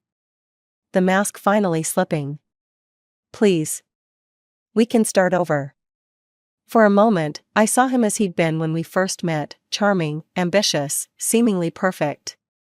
But now I saw through the charm to the hollow core beneath. Goodbye, Ryan. Outside, Mia waited in her car. She didn't ask questions, just drove as I watched the police station shrink in the rearview mirror. You okay? She finally asked. I touched my throat where Ryan had tried to grab me at the gala, feeling only smooth skin. No bruises. No fear. No chains. I will be. My phone buzzed, a message from Sarah, separation papers filed. Criminal charges pending. You're free. Free. Such a simple word for such a complex feeling. I'd gotten my revenge, but somehow it felt less like victory and more like liberation. Like waking up from a long, dark dream into a morning full of possibilities. Take me to the boutique, I told Mia. I have a shift in an hour. She smiled, understanding. This wasn't an ending, it was a beginning. My beginning. Finally, gloriously mine. The last box from my old life sat on Jessica's desk at the boutique, filled with marketing proposals and campaign ideas. She studied them with growing excitement while I arranged a window display. These are brilliant, Anna. The digital integration, the brand positioning. She looked up. I'm not letting you stay part-time anymore. I need you running marketing for all 3 locations. Through the window, I watched Claire approach the store, hesitating at the entrance. Our first interaction since the gala. Since everything fell apart. Take your time, Jessica said, gathering the proposals. I'll be in the back. The bell chimed as Claire entered, clutching her designer purse like a shield. "I brought this," she said, holding out a small envelope. It was in Ryan's study. I thought you should have it." Inside was a photograph from our wedding day. I was laughing at something, unaware of the camera. Ryan was watching me with what I'd once mistaken for love. "He's accepting the plea deal," Claire continued. "The board agreed not to press additional charges if he cooperates with the investigation." "Is that why you're here? To plead his case one last time?" She straightened, and for a moment I saw where Ryan got his pride. "No. I'm here because I failed you." I saw what was happening, and I chose to look away. It was easier to believe in the perfect life Ryan presented than to acknowledge the truth. It usually is. "You could have destroyed him completely," she said quietly. "The evidence you had, what he did to Marcus, you could have ensured he never recovered." I turned back to the window display, adjusting a silk scarf. That's what Ryan would have done. But I didn't want to become him. I just wanted to be free. "And are you? Free?" My reflection in the window caught my eye, shoulders straight, head high, no tension in my jaw. No fear. Getting there. Claire moved toward the door, then paused. "The house, he signed it over to you. Part of the settlement." "Sell it," I said. "Give the money to Marcus's medical fund. I don't want anything from that life anymore." After she left, I found one last item at the bottom of the box, a handwritten note from Ryan from our first anniversary. "To my perfect wife," it began. "Thank you for becoming everything I needed you to be." I'd treasured those words once. Now they read like a confession. The bell chimed again. Mia entered, followed by Evelyn. An unlikely alliance forged in the wreckage of Ryan's manipulation. "Ready for lunch?" Mia asked. "That new marketing firm is eager to meet you. Just need to finish this display." Evelyn touched a cashmere sweater, her fingers trembling slightly. "The investigators called again. They need more testimony about the financial transfers." "You don't have to do it alone," I told her. "Sarah will be there." "So will I." She nodded, something like hope flickering across her face. I placed the last item in the window, a delicate silver chain with a key pendant. Not quite broken, but transformed into something new. Something stronger. "Perfect," Jessica called from across the store. Though I'd shifted slightly left. I smiled, leaving it exactly where it was. Some things didn't need to be perfect anymore. They just needed to be true. The wedding photo still lay on the counter. I picked it up one last time, studying the woman I'd been, so eager to please, to transform herself into someone else's ideal. "Coming?" Mia called from the door. I left the photo on Jessica's desk, next to my new business cards, Anna Mitchell, Marketing Director. The bell chimed as we stepped into the sunlight. Ahead lay lunch meetings and court dates, therapy sessions, and fresh starts. The path wasn't clear or certain, but it was mine. And this time I wouldn't let anyone else define who I was meant to be. The candles flickered across our dining room table like tiny searchlights, exposing every crack in Derek's performance. He'd arranged the silverware with military precision, uncorked an expensive Cabernet, and even picked up fresh flowers. Yellow roses, which I'd mentioned loving exactly once, 15 years ago. I'm Valerie, and I've spent 20 years learning to read my husband's tells. Tonight, they're screaming at me. "You outdid yourself," I said, watching him serve the pasta with practiced grace. His smile didn't quite reach his eyes. Another tell. Can't a man surprise his wife? Derek's voice carried that smooth, practiced tone he usually reserved for his clients. "You've been working so hard lately. You deserve this." I took a careful sip of wine, buying time. "Where's Ella?" "At Chelsea's for a study group. I thought we could use some alone time." The pasta was perfectly al dente, probably from that expensive Italian place downtown. Derek never cooked. He claimed he didn't have the patience for it, just like he didn't have the patience for parent-teacher conferences or Ella's violin recitals. How thoughtful, I said, twirling the pasta around my fork. Especially since you've been so busy with the new project. How's that going? His hand tightened slightly around his wine glass. Brilliantly. We're ahead of schedule, actually. The client's thrilled. Lie number 1. I'd seen the emails he'd forgotten to close on his laptop last night. The project was hemorrhaging money, and the client was threatening to pull out. That's wonderful, I smiled, matching his performance. And Ryan's team is handling everything well? A microscopic pause. Ryan's been invaluable. Lie number 2. Ryan Collins, my best friend Maggie's husband, had quit the project 3 weeks ago. Derek hadn't told me why. We should have them over for dinner soon, I suggested, watching his reaction. It's been ages since we've seen them.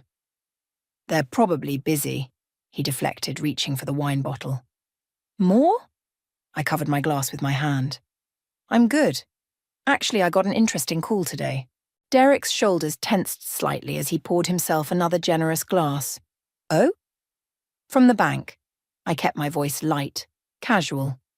There seems to be some confusion about our joint account.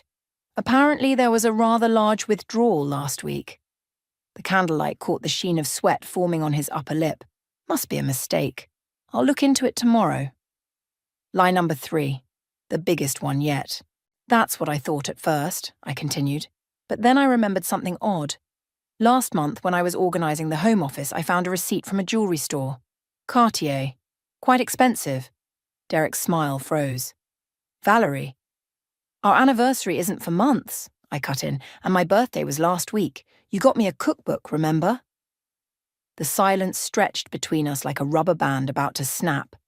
Outside, a car alarm went off, its wailing perfectly matching the moment. I can explain, he started, but I was already standing up, my napkin falling to the floor.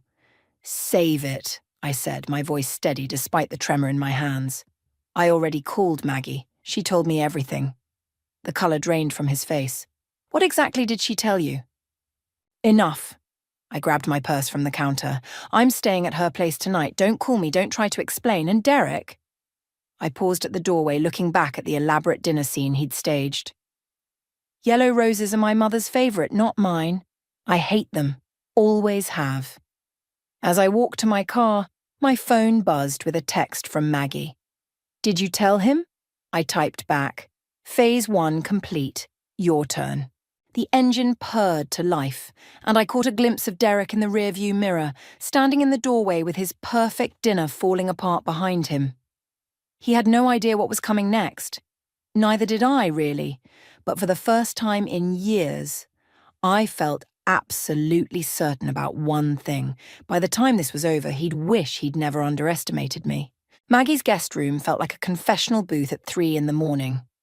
I sat cross-legged on the bed, scrolling through years of Derek's financial records on my laptop while she paced, her wine glass making dangerous circles in the air. He's been moving money around for months, I said, pointing to a series of transactions. Small amounts at first, then bigger. Always on days when Ella had away games or competitions. The bastard used your daughter's schedule as cover. Maggie stopped pacing, her face hardening. What about the Cartier receipt? My phone buzzed. Ella's name lit up the screen. Mom, Dad's being weird. He keeps asking where you are but won't let me call you. You okay? I typed back quickly. Everything's fine, honey. Stay at Chelsea's tonight. Love you. Valerie? Maggie's voice had that edge I'd learned to recognize. There's something you need to know about Ryan's resignation. Before she could continue, her front door slammed. Heavy footsteps thundered up the stairs. Maggie! Ryan's voice boomed through the house. Your phone's been off. Derek's looking for... He burst into the room, freezing when he saw me. Valerie! Shit! Ryan, I said, closing my laptop. Perfect timing. Want to tell me why you really quit Derek's project? He exchanged a loaded look with Maggie. It's complicated. Uncomplicate it.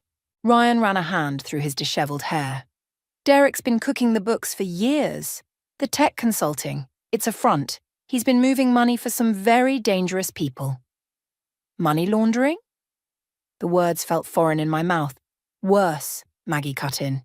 He's been stealing from his clients, setting up fake projects, skimming millions. Ryan found out and threatened to expose him.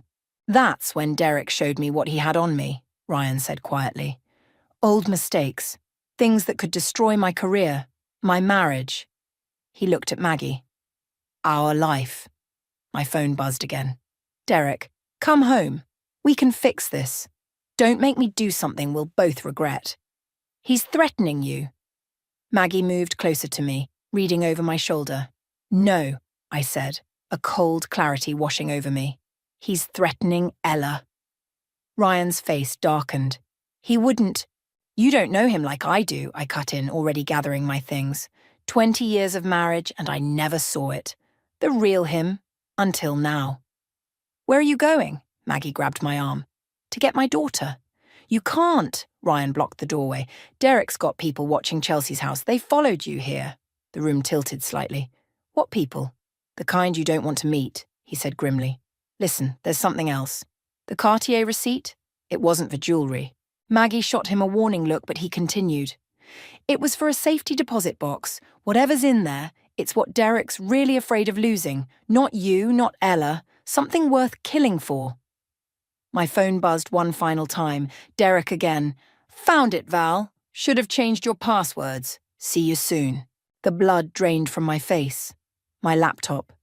The encrypted folder labelled insurance that I'd been collecting for months. Every transaction, every secret meeting, every lie carefully documented. He's bluffing, I said, but my hands shook as I tried to remotely access my cloud storage. Access denied. No, no, no. I frantically typed in another password, then another. Access denied. Access denied. Valerie, Maggie whispered, what exactly did you have in that folder? Everything, I breathed. And now? A car door slammed outside. Through the window I caught the gleam of Derek's BMW in the streetlight. He stepped out, adjusting his perfect suit, that familiar charming smile playing on his lips as he looked up at the window. Back door, Ryan commanded, already moving. Now! But I stood my ground, watching Derek approach the house. 20 years of manipulation, of careful lies and calculated affection, all leading to this moment. He thought he had me cornered, trapped by his threats and his power. What he didn't know was that the folder he'd found wasn't my only insurance policy. The real evidence was still safely hidden, waiting in a Cartier safety deposit box, one purchased with his own money, through his own careful schemes. I picked up my phone and typed one last message. Game on. The safety deposit box key felt impossibly heavy in my coat pocket as I walked through Cartier's polished doors. 3 security cameras tracked my movement. I wondered which ones Derek had already accessed. Mrs. Thompson. The manager's smile was practiced perfection. Your husband called ahead, said you might be stopping by. Of course he did. I matched her smile with equal precision. How thoughtful of him. She led me to the vault area, her heels clicking against marble floors. He mentioned you might need assistance accessing your box. Something about a misplaced key? Actually, I pulled out the key, watching her expression shift. I have it right here. The manager's smile flickered. She touched her earpiece, murmuring something I couldn't catch. One moment, please. My phone vibrated. Maggie. Derek's men just left Chelsea's. Ella's safe. Ryan's with her. Before I could respond, another message flashed. Derek. Did you really think I wouldn't have a backup key? The manager returned with a security guard. Mrs. Thompson, I'm afraid there's been a problem with your box authorization. Has there? I kept my voice steady. That's interesting considering I'm the only authorized user. Your husband has no legal access, I cut in, pulling out a document.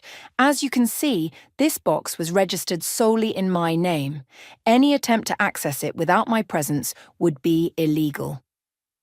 The manager's eyes darted between me and the paper. Another guard appeared by the vault entrance. My phone buzzed again. Derek. Check the news. I pulled up a financial news site. My stomach dropped. The headline screamed, Tech consultant Derek Thompson named in federal investigation. Below it, my own name appeared as a person of interest. Mrs. Thompson? The manager was watching me carefully. Is everything all right? Perfect, I said, though my hands had started to shake. The box, please. She hesitated, then nodded to the guards. They escorted us into the vault, where she inserted her master key alongside mine. The box slid out with a whisper of metal on metal. Inside lay a single USB drive and a folder of documents, copies of everything Derek thought he'd deleted from my cloud storage, plus something he didn't know I had. Recordings of his late-night phone calls, the ones he made from his home office when he thought I was sleeping. My phone lit up again. Maggie. Ryan just told me everything. About Derek. About what really happened 5 years ago. Val, I'm so sorry. I should have told you.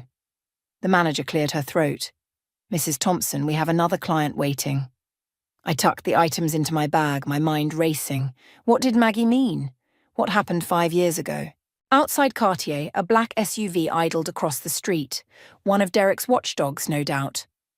I pulled out my phone and called the one number I'd been avoiding. Mom, Ella answered on the first ring. What's going on?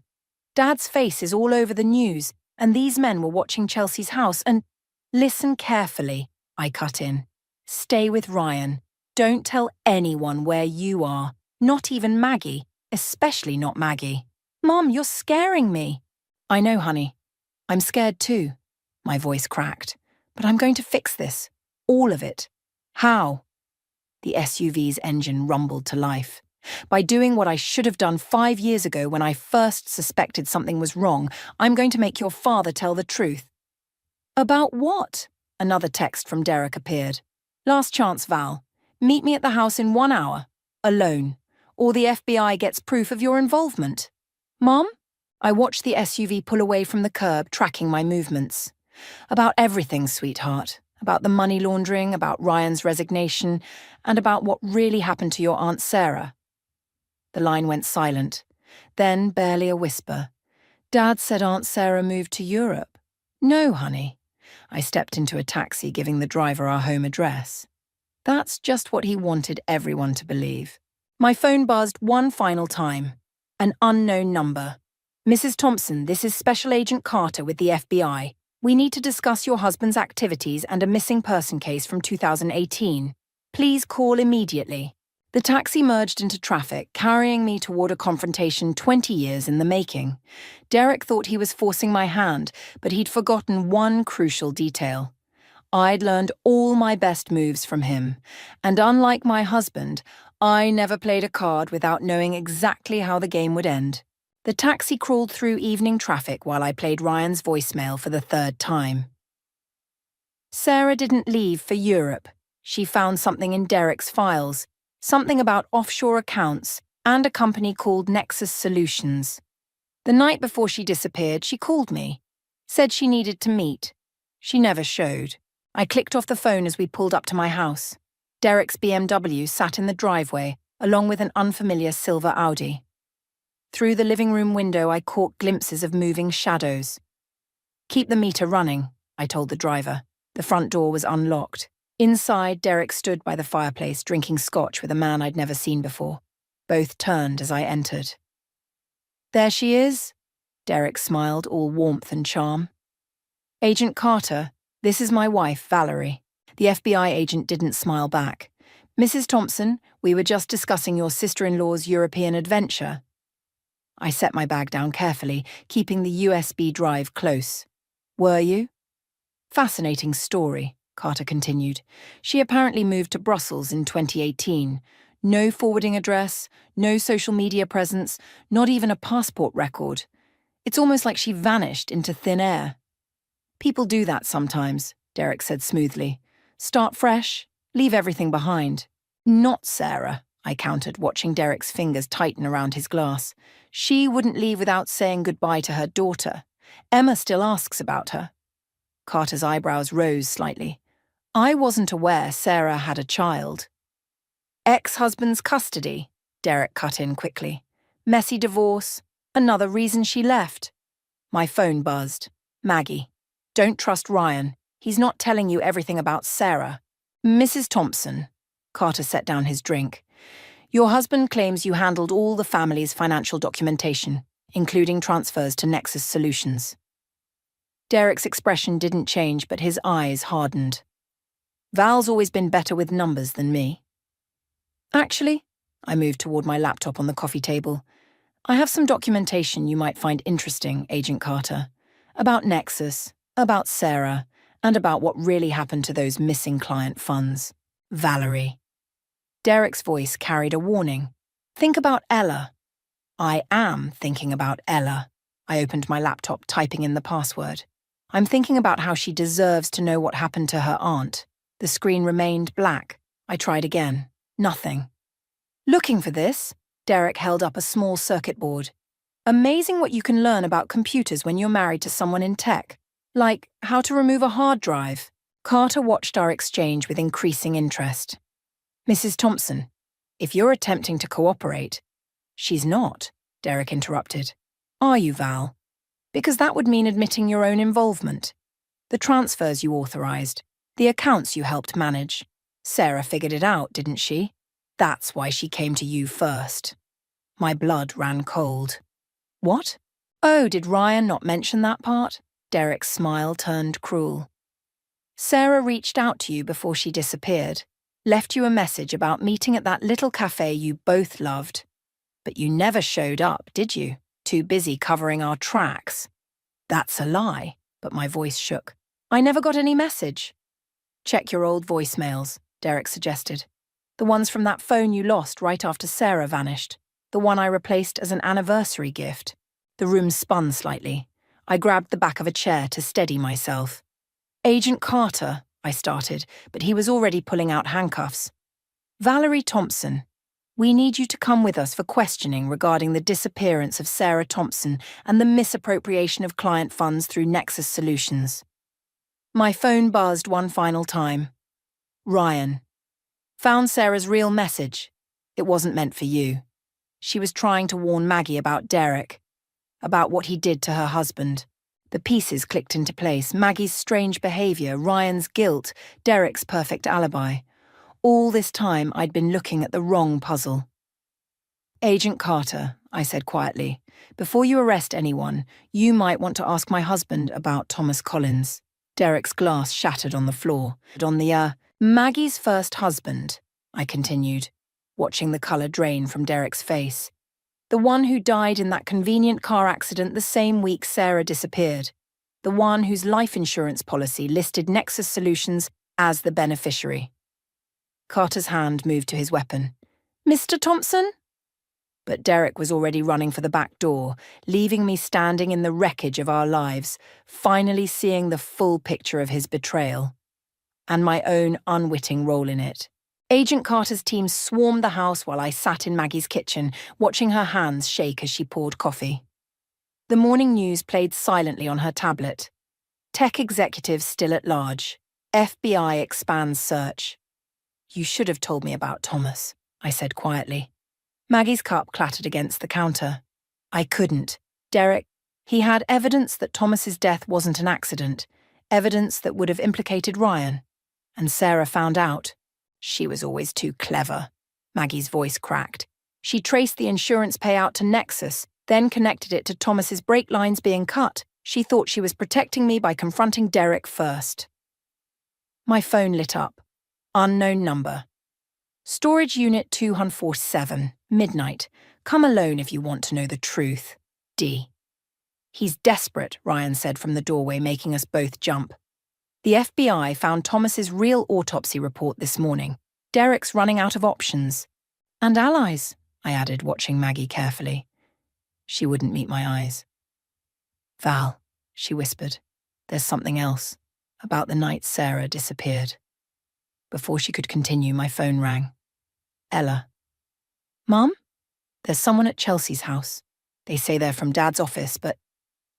The line went dead. Ryan was already grabbing his keys. I'll get her.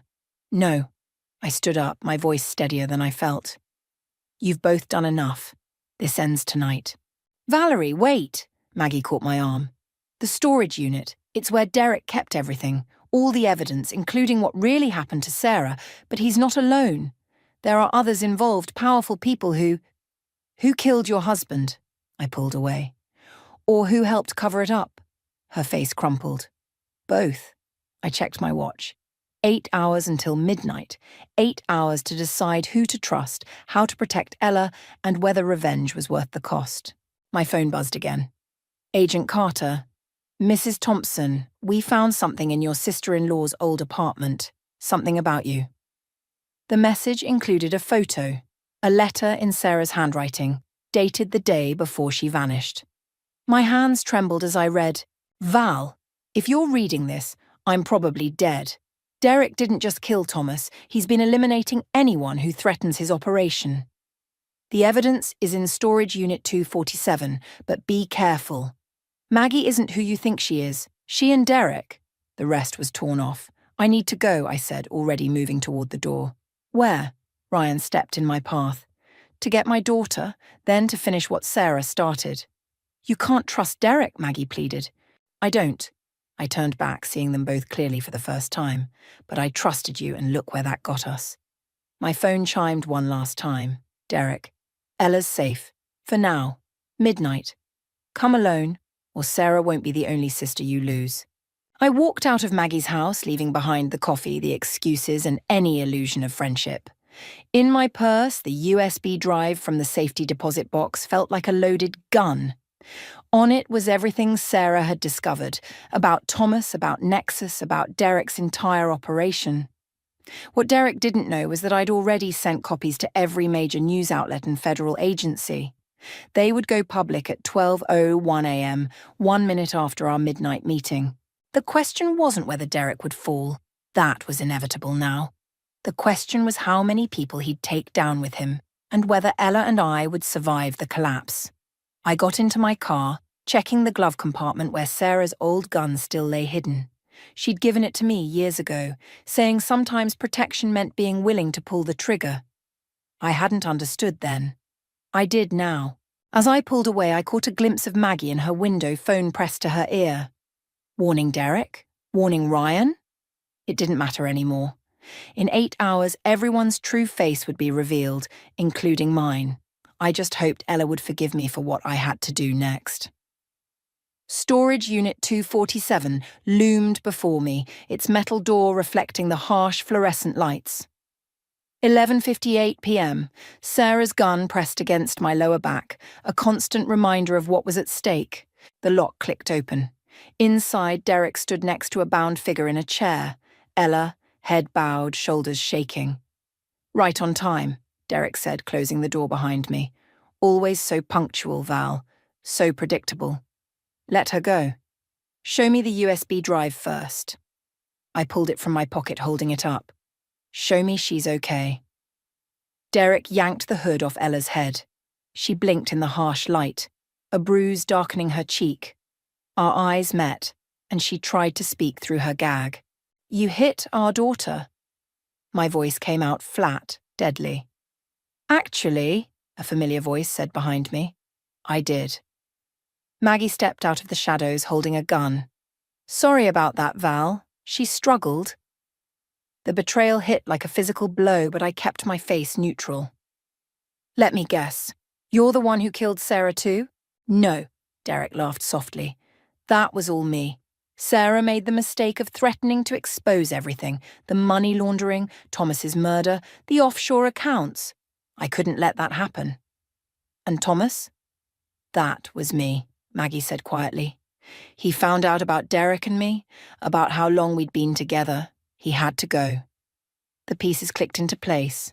The long business trips, the late-night calls, the way Derek always seemed to know Maggie's schedule. 20 years, I said, understanding finally dawning. You've been playing me for 20 years. Longer, Derek admitted. Since college, Maggie and I had the perfect plan. Marry other people, build our alibis, run our operation through legitimate businesses.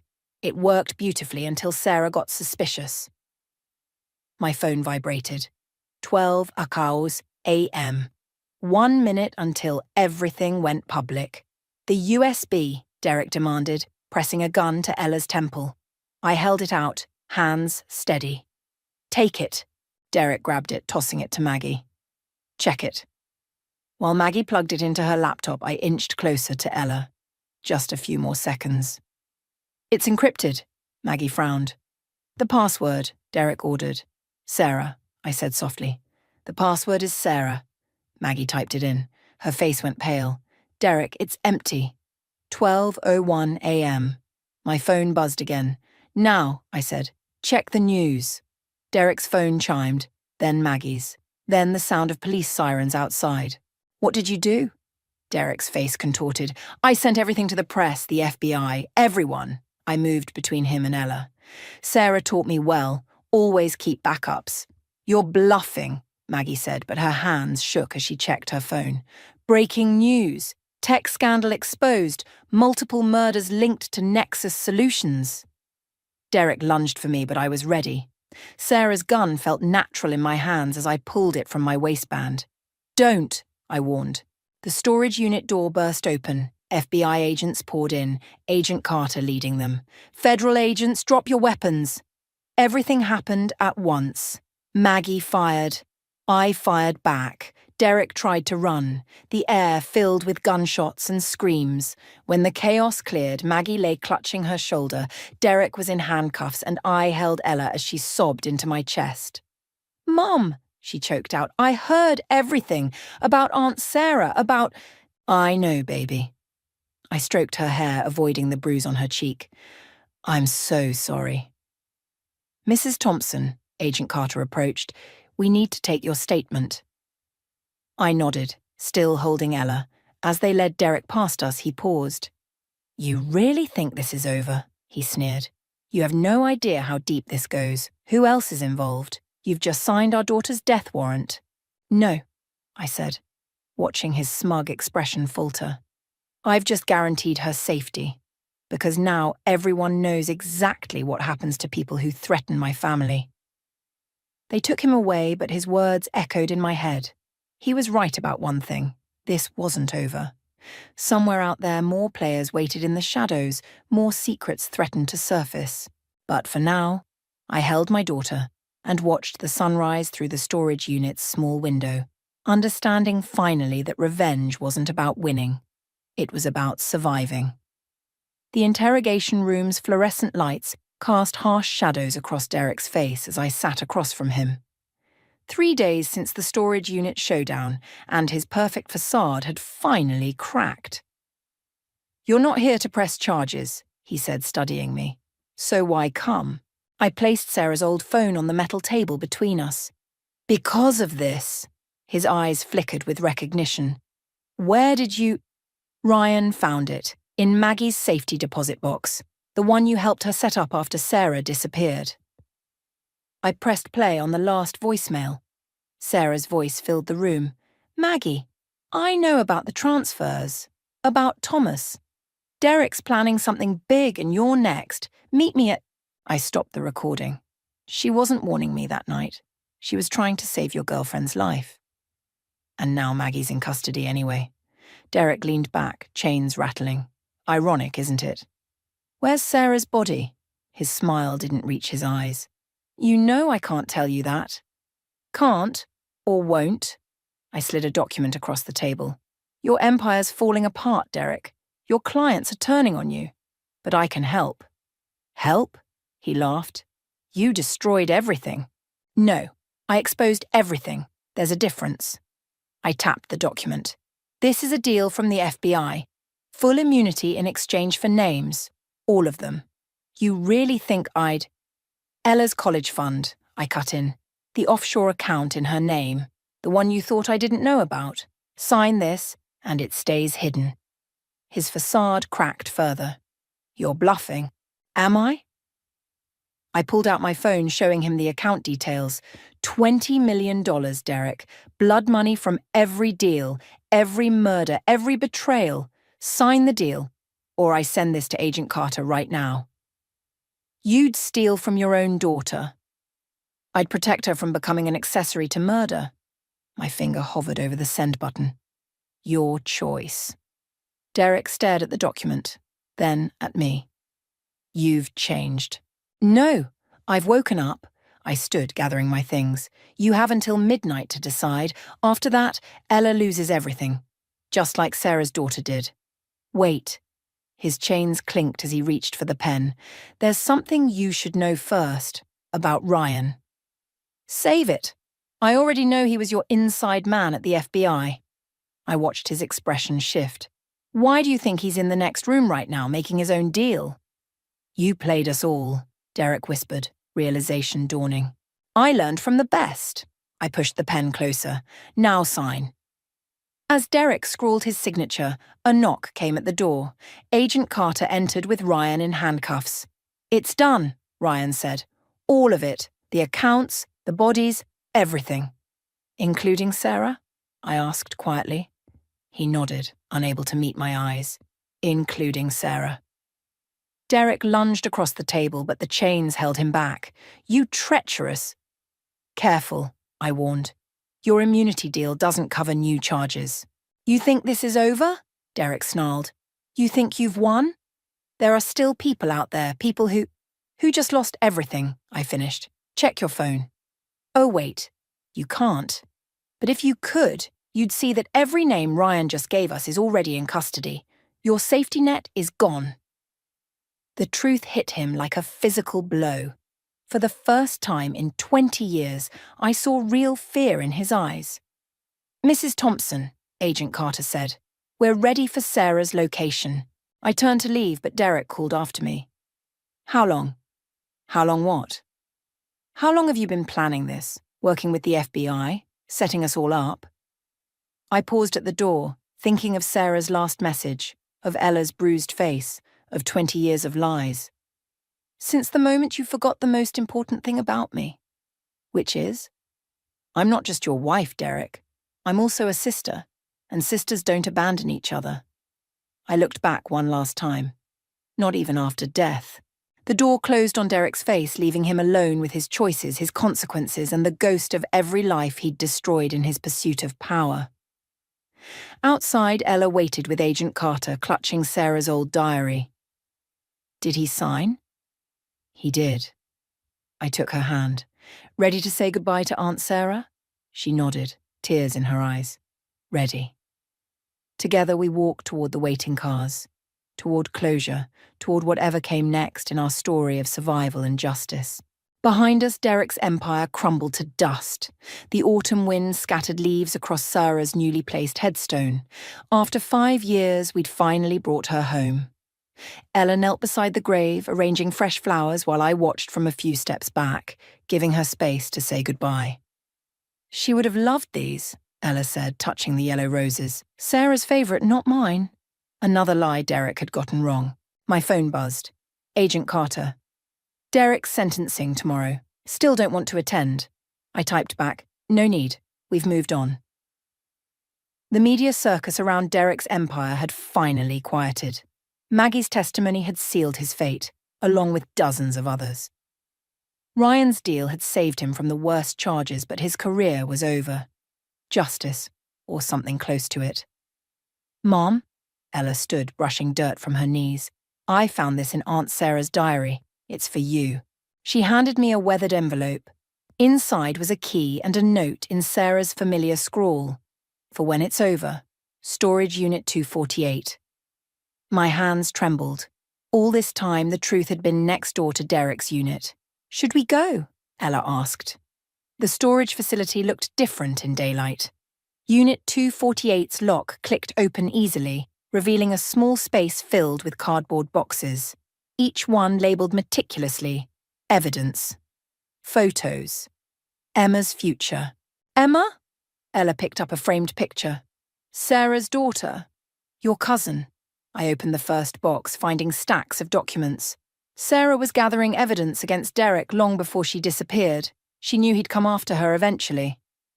So she left a backup plan. She left insurance. I lifted out a USB drive labelled everything. For Emma. For us. For everyone Derek hurt. Ella's phone chimed. She checked it, then showed me the screen. A news alert. Breaking, tech mogul Derek Thompson found dead in cell hours before sentencing. My hands didn't shake this time. Suicide?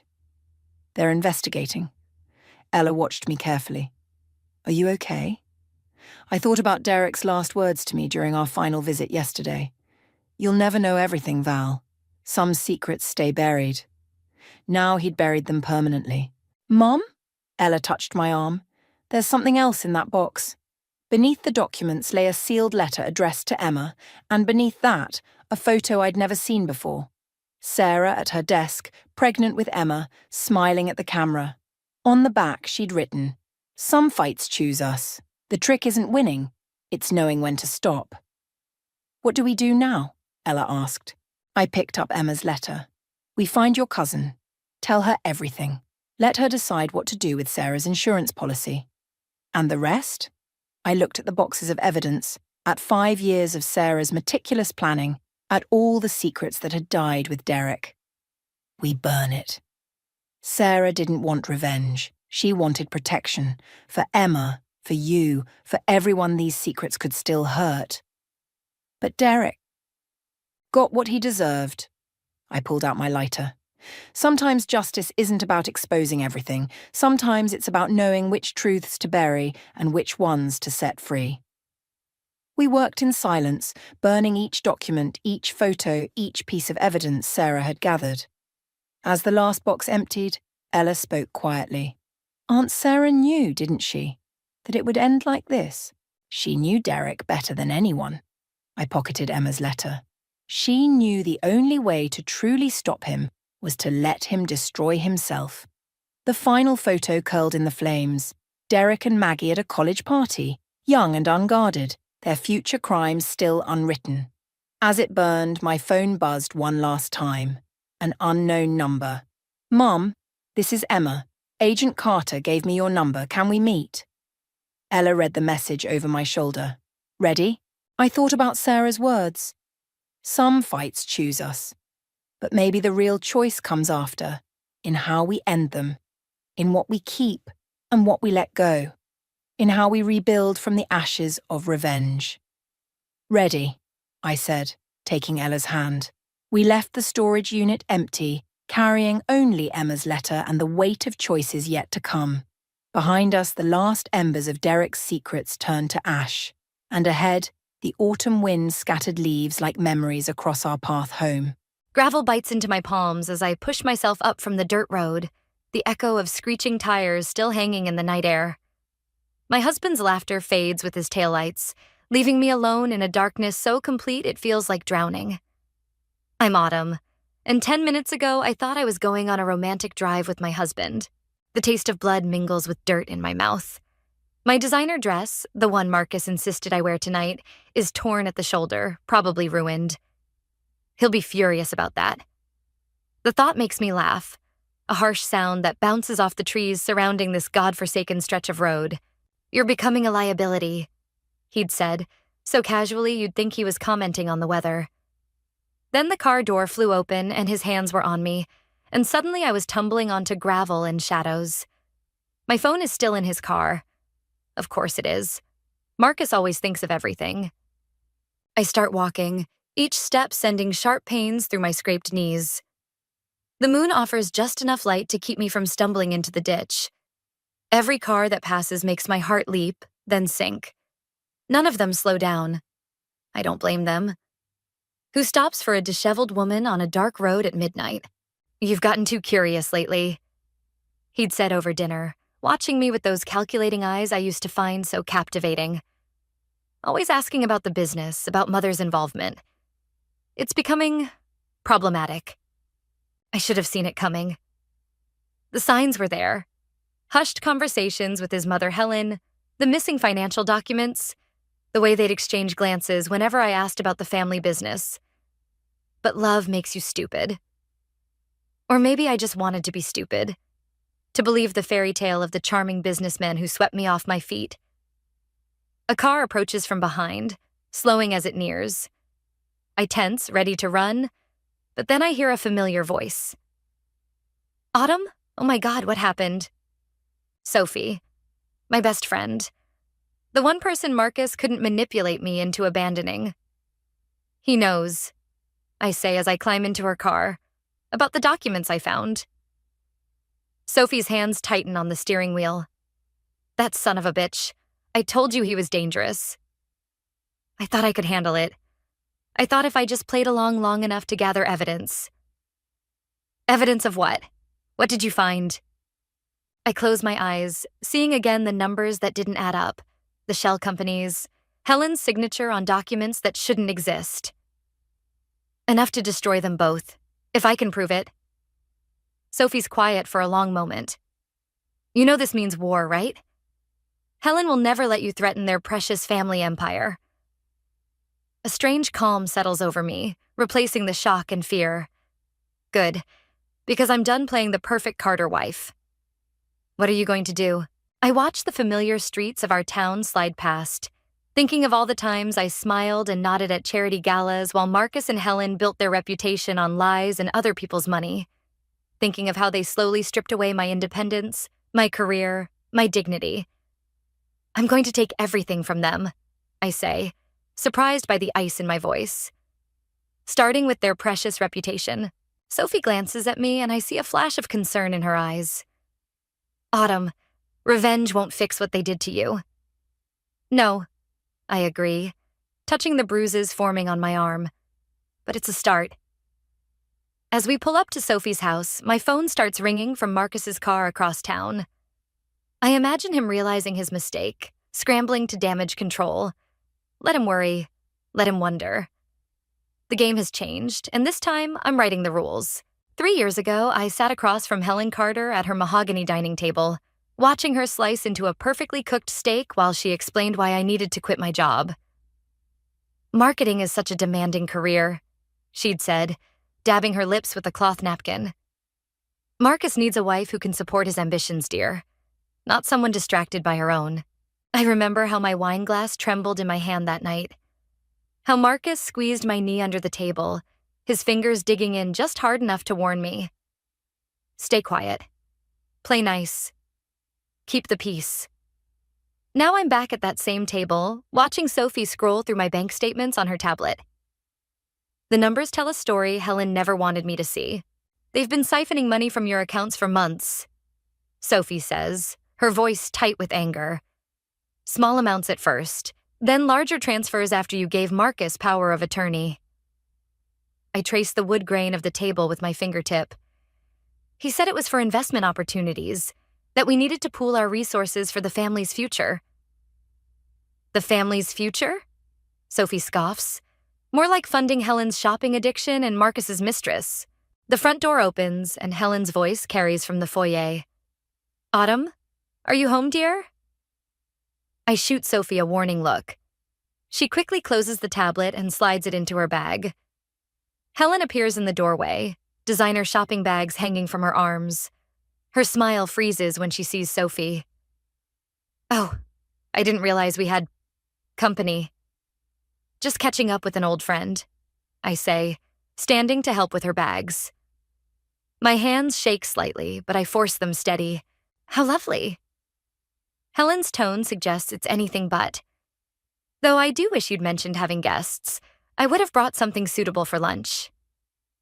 No need, Sophie says, rising. I was just leaving.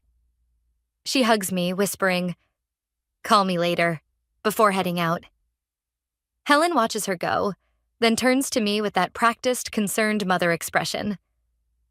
Darling, I worry about you spending time with Sophie. She's rather bitter since her divorce. Not the best influence. She's my friend. Friends can be dangerous when they're envious of what you have. Helen begins unpacking her shopping bags, revealing expensive silk blouses. Speaking of which, Marcus mentioned you've been asking questions about the business again. My heart races, but I keep my voice steady. Just trying to understand our investments better. Oh, sweetheart.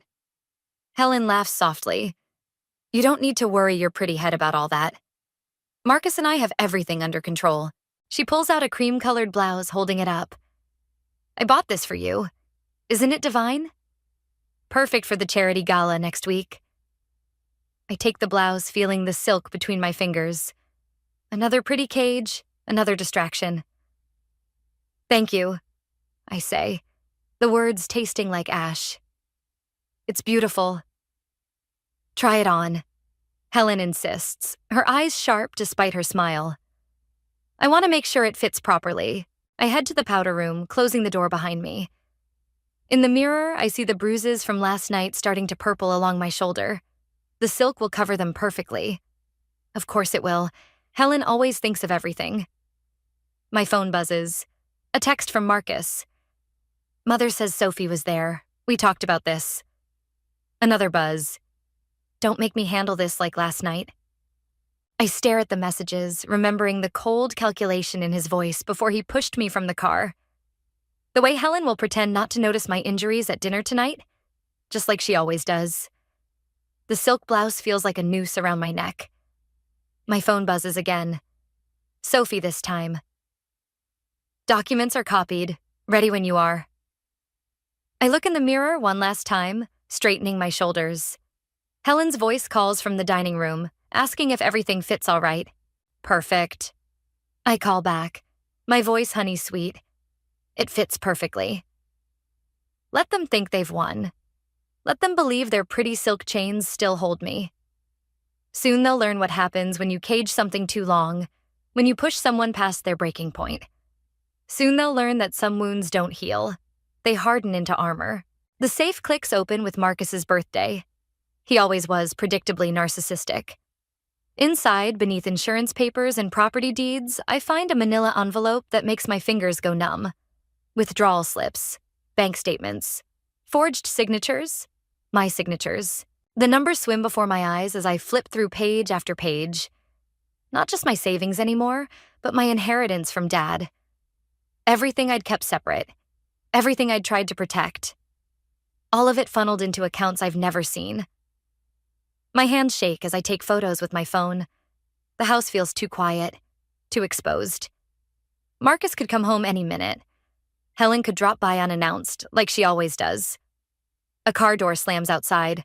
I shove everything back into the safe, heart pounding as I spin the dial.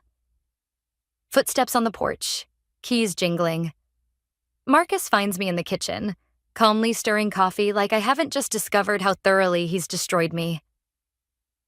You're home early, I say, proud of how steady my voice sounds. He loosens his tie, watching me with those calculating eyes. Board meeting ended sooner than expected. He comes closer, kisses my cheek. Have you been crying? Allergies. His hand catches my wrist, thumb pressing into my pulse point. You know you can tell me anything, right? We're partners. I meet his gaze, thinking of all the documents I just photographed. Of course we are. Good. His grip tightens slightly. Because Mother mentioned seeing Sophie's car here again yesterday? She dropped off some old photos from college. The lie comes easily now. Nothing important. Autumn. He says my name like he's scolding a child. After what happened the other night, I thought we had an understanding about Sophie. I pull away, moving to the sink. I understand perfectly. You made that very clear on that dirt road. That was unfortunate. He sighs, following me. But you forced my hand. All these questions about the business, meeting with old colleagues. It had to stop. And stealing my inheritance? Was that unfortunate too? The words escape before I can stop them. Marcus goes very still. What did you say? I turn to face him, terror and rage warring in my chest. I saw the papers, Marcus. The transfers. The forged signatures. Everything.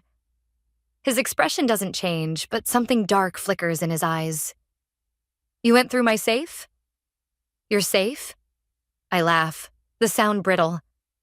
Half of what's in there was mine. Before you and your mother decided to, his hand slams against the counter beside me. I flinch, but keep talking. How long have you been planning this? Was it your idea, or Helen's? You don't understand business, he says softly, dangerously. Sometimes sacrifices have to be made for the greater good. The greater good? My voice rises. You stole everything I had. I protected it. He moves closer, trapping me against the sink. You think you could manage that money better than me? Than Mother? We built an empire while you were playing at marketing campaigns. Playing? The word tastes like poison. I was vice president of... You were nothing, he snaps. And you'd still be nothing without us. Without me. The truth of it hits me then. Not just the theft, but the years of subtle degradation. The careful, calculated destruction of everything I was. You're right, I whisper. I was nothing. But that's changing. His hand catches my jaw, fingers digging in. Is that a threat? No, darling. I smile, channeling Helen's sweetest tone. Just a fact. The front door opens and Helen's voice rings out. Marcus, your father's lawyer is here about the trust fund transfers. Marcus releases me, straightening his tie. Not a word. He warns, then calls out, Coming, mother? I wait until his footsteps fade, then pull out my phone. My hands shake as I text Sophie. It's worse than we thought. Much worse. Her reply comes instantly. Oliver Thompson agreed to meet. Tomorrow, 2 p.m. I touch my jaw where Marcus's fingers left their mark, thinking of all the documents now saved on my phone. Of all the years I spent being nothing. I'll be there. I text back. Time to become something they never saw coming. Oliver Thompson's office feels too bright, too exposed. The wall of windows behind his desk leaves nowhere to hide, and my hands won't stop shaking as I spread the documents across his desk. These transfers, he says, tapping one of the papers, they're all technically legal. Marcus made sure of that. But the signatures could be explained away. Power of attorney is messy territory. Oliver leans back, studying me with unexpected intensity. The real question is, why come to me? Before I can answer, my vision blurs. The room tilts sideways. Autumn? Sophie's voice seems far away. When was the last time you ate? I try to remember, but the days have blurred together. The constant vigilance, the pretending, the fear, it's all catching up at once. Oliver's hand appears with a glass of water. Drink this. Slowly. The water helps, but my hands still tremble. I'm fine. No, Sophie says firmly. You're not. And that's exactly why we're here. Oliver stands, pacing behind his desk. Marcus Carter and I have history. Bad history. He destroyed my first company through similar tactics. Legal theft wrapped in pretty paperwork. Then help me, I say. You know how they operate. It's not that simple. He stops pacing, faces me directly. The Carters don't just destroy businesses, they destroy people. Helen's specialty is making problems disappear. A chill runs through me. What kind of problems? Their last daughter-in-law, for instance. Marcus's first wife. Oliver's voice goes flat. Official record says she had a breakdown, moved abroad. Unofficial story? Nobody knows. Sophie grabs my arm. You never told me Marcus was married before. Because I didn't know. The room starts spinning again. All those subtle warnings from Helen about family loyalty, about keeping secrets. All those times Marcus mentioned how unstable some women become in high-pressure marriages. She tried to expose them too, Oliver says quietly. Came to me for help, just like you're doing now. I was too afraid to get involved. 2 weeks later, she was gone. My phone buzzes. A text from Marcus. Where are you? Mother's worried. Another buzz. Come home now. We need to discuss your medication. What medication? Sophie asks, reading over my shoulder. I'm not on any. The realization hits like a physical blow. The coffee Marcus insists on making every morning. The dizzy spells. The gaps in my memory. Oliver takes my phone, reads the messages. They're setting up your breakdown narrative, making sure there's a paper trail of instability. Like his first wife, I whisper. You can't go back there, Sophie says. But Oliver shakes his head. She has to. If she runs now, they'll use it against her. Make it part of their story. So what, she just plays along while they poison her? No.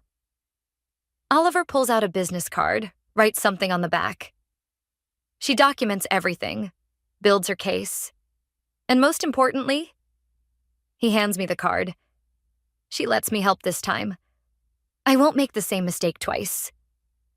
My phone buzzes again. Helen. Darling, we're so worried. Marcus says you've been confused lately. I'm calling Dr. Reynolds. The pieces click together. The long game they've been playing. How long have they been laying this groundwork? How many coffee cups, how many vitamins prescribed by their hand-picked doctors? I need to throw up, I announce, and barely make it to Oliver's private bathroom. Sophie holds my hair back while I empty my stomach. When I'm done, she helps me to my feet, and I catch my reflection in the mirror. Pale, shaking, mascara smeared. I already look the part they're creating for me. I can't let them win, I tell my reflection. I won't disappear. Oliver appears in the doorway. Then let's make sure you're the one writing the ending to this story. I straighten my spine, wipe my face clean. Another text buzzes. Marcus again, his concern growing more demanding by the minute. Okay, I say. Tell me what to do. Because this time, the breakdown they're orchestrating won't go according to their script. This time, when everything falls apart, they'll be the ones who never see it coming. The tiny recording device feels like a bomb in my palm as I slide it into my bra. Oliver's words echo in my head. Get them talking. Let them reveal themselves. Marcus watches me prepare his morning coffee from the kitchen doorway. I haven't touched mine in days, dumping it in the sink when he's not looking. Playing the role of dutiful wife while my hands shake from withdrawal of whatever they've been giving me. You seem better, he says, accepting the cup. More focused. Dr. Reynolds adjusted my medication. The lie comes easily now. The doctor's actual diagnosis sits in my purse. Clean blood work, no trace of the drugs they claimed I needed. Helen breezes in, perfectly coiffed despite the early hour. Darling, you're joining us for the foundation meeting today, yes? My heart races. The foundation. Their perfect money laundering facade. Of course. Wonderful. She touches my cheek, her fingers cold. We need to discuss the upcoming audit. Such tedious business. Marcus's phone rings. As he steps out, Helen's smile hardens. I had the most interesting chat with Oliver Thompson yesterday. My blood freezes. Keep calm. Keep recording. Oh? He mentioned seeing you at his office. She opens her designer bag, removes a manila envelope. Made me wonder what else you've been up to. Photos spill across the counter. Me entering Oliver's building. Sophie carrying files. The timestamp shows yesterday. You've been watching me. We protect what's ours. Helen's voice drops. Like we protected Marcus from his first wife when she became unstable. What happened to her? What happens to all threats to this family? She slides the photos back into the envelope. They're handled. The recording device feels heavier, one confession down. Is that what I am? A threat? Oh, sweetheart. Her laugh chills me. You're barely an inconvenience, though I must admit you've lasted longer than expected. Marcus returns, phone still in hand. That was Dr. Reynolds. He's concerned about your missed appointments. I've been busy. Too busy for your mental health? Helen tuts. After everything we've done to help you? My fingers curl around my coffee cup. One push and it would spill across the incriminating photos. But that's not enough. I need more. The foundation audit. I say carefully. Maybe I could help review the numbers? Marcus and Helen exchange looks. You're not well enough for that. Marcus says softly, dangerously. But I feel better, clearer. I force a smile.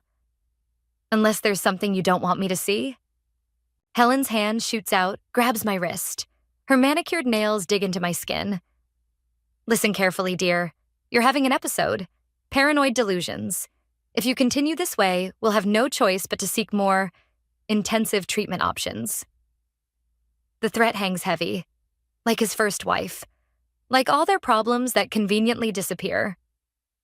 My phone buzzes. Sophie.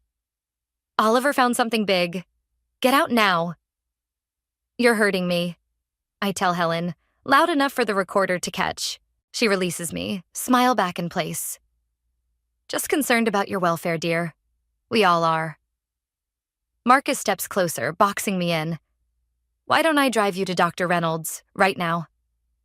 The same tone he used that night on the dirt road. Actually, I steady my voice. I'm meeting Sophie for lunch. Cancel it. Not a request. No. The word hangs between us. Small, dangerous. Marcus's hand finds my shoulder, squeezing.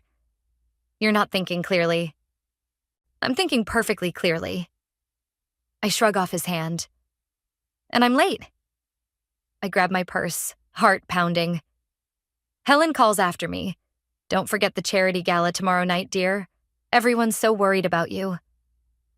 I make it to my car, hands shaking as I text Sophie. Got it, Helen confessed, but they know about Oliver. Her response is immediate. Change of plans, meet at the backup location, don't trust your phone. As I pull away, I catch Helen watching from the window, phone to her ear. Marcus gets into his car. They'll follow me, of course. But for the first time, I want them to. Sometimes the best trap is the one they think they're setting themselves. The charity gala sparkles with false promises, just like everything else in the Carter family empire. I adjust my cream silk gown, Helen's latest attempt to dress me like a doll, and watch the security team sweep the ballroom for recording devices. They won't find anything. Not yet. You look pale, Marcus whispers, his hand possessive on my lower back. Perhaps we should skip the presentation. And disappoint your mother? I force a smile. Never. Across the room, Sophie catches my eye. She's positioning herself near the audiovisual controls just as planned. Oliver stands by the bar, chatting with board members, laying groundwork. Helen glides over, champagne in hand. Darling, Dr. Reynolds is here. He's quite concerned about your stability. I spot him in the crowd, the doctor they bought to help gaslight me into submission. My hands shake slightly, and Marcus's grip tightens. I'm fine, I say, but my voice wavers. The room spins slightly. Something's wrong. The champagne. I only took one sip. Are you sure? Helen's concern sounds genuine. Perfect for our audience. You're trembling. Marcus leads me toward a quiet corner. Maybe you should sit down. No. Not now. Not when we're so close. I see Sophie moving toward the stage, flash drive in hand. But my vision's blurring. They must have known. Must have planned for this. What did you give me? I managed to whisper. Marcus's smile is gentle. Terrible. Just something to help with your anxiety, sweetheart. Dr. Reynolds prescribed it specially. The room tilts. I stumble and Marcus catches me, playing the devoted husband perfectly. Ladies and gentlemen, Helen's voice carries across the ballroom. I'm afraid my daughter-in-law is having one of her episodes. If we could clear the room. No. I push away from Marcus, fighting the drug's pull. Sophie now. But Sophie isn't at the controls anymore. Instead, a security guard is leading her out, flash drive nowhere in sight. Oliver's gone too. Looking for this? Helen holds up the drive, her smile razor sharp. Really, dear? Did you think we wouldn't have contingencies? The room's watching now. Witnesses to my breakdown, just as they planned. Tell them, I say, my words slurring. Tell them about Marcus's first wife. Poor thing, Helen says to the crowd. She's been having these paranoid delusions, imagining conspiracies, making accusations. The foundation. I try again, but my legs give out. Marcus catches me, scoops me up like a child. Dr. Reynolds, he calls. We need that sedative now. I see the needle approaching, see the pity in the guest's eyes. The story's already writing itself. Another unstable Carter wife, another tragic breakdown. The recording. I whisper, reaching for the device in my bra, but my fingers find nothing. Helen holds up my recorder, shakes her head sadly. Found during the security sweep, dear, along with quite a few other concerning items. The needle slides in. The room grows darker. You'll get the help you need, Marcus promises, loud enough for everyone to hear. Just like we helped Elizabeth. Elizabeth, his first wife's name. He's never said it before. As consciousness fades, I see Dr. Reynolds writing in his chart. See Helen directing security to clear the room. See Sophie being escorted out, her face devastated. They won't just discredit me now. They'll erase me, like Elizabeth, like all their other problems. The last thing I hear is Helen's voice, dripping with manufactured concern. We'll take good care of her. The private facility is very discreet. The darkness takes me, but not before I feel Marcus slip something into my clutch bag. Something small and hard. A phone, not mine. His fingers brush my ear as he pretends to stroke my hair, whispers words meant only for me. Should have stayed quiet, love. Now we'll have to make this permanent. The sedative pulls me under, but one thought remains. They think they've won. They don't know about the second recorder, the one Oliver planted in Helen's own purse. The private facility's walls are stark white, but the recording playing through the boardroom speakers paints them blood red. Helen's voice fills the room. Like we handled Elizabeth. A tragic accident, of course. These unstable women, they do such desperate things. I watch Marcus's face as his mother's confession plays. Watch the color drain from his features as she details Elizabeth's final days. The treatment that wasn't treatment at all. Turn it off, Helen commands, but Oliver, standing by the audiovisual controls, doesn't move. The board members shift uncomfortably in their seats. 3 days I've been in this facility, playing the broken wife, while Sophie and Oliver gathered the board for this emergency meeting. Mrs. Carter, one director speaks up. Are you saying you deliberately...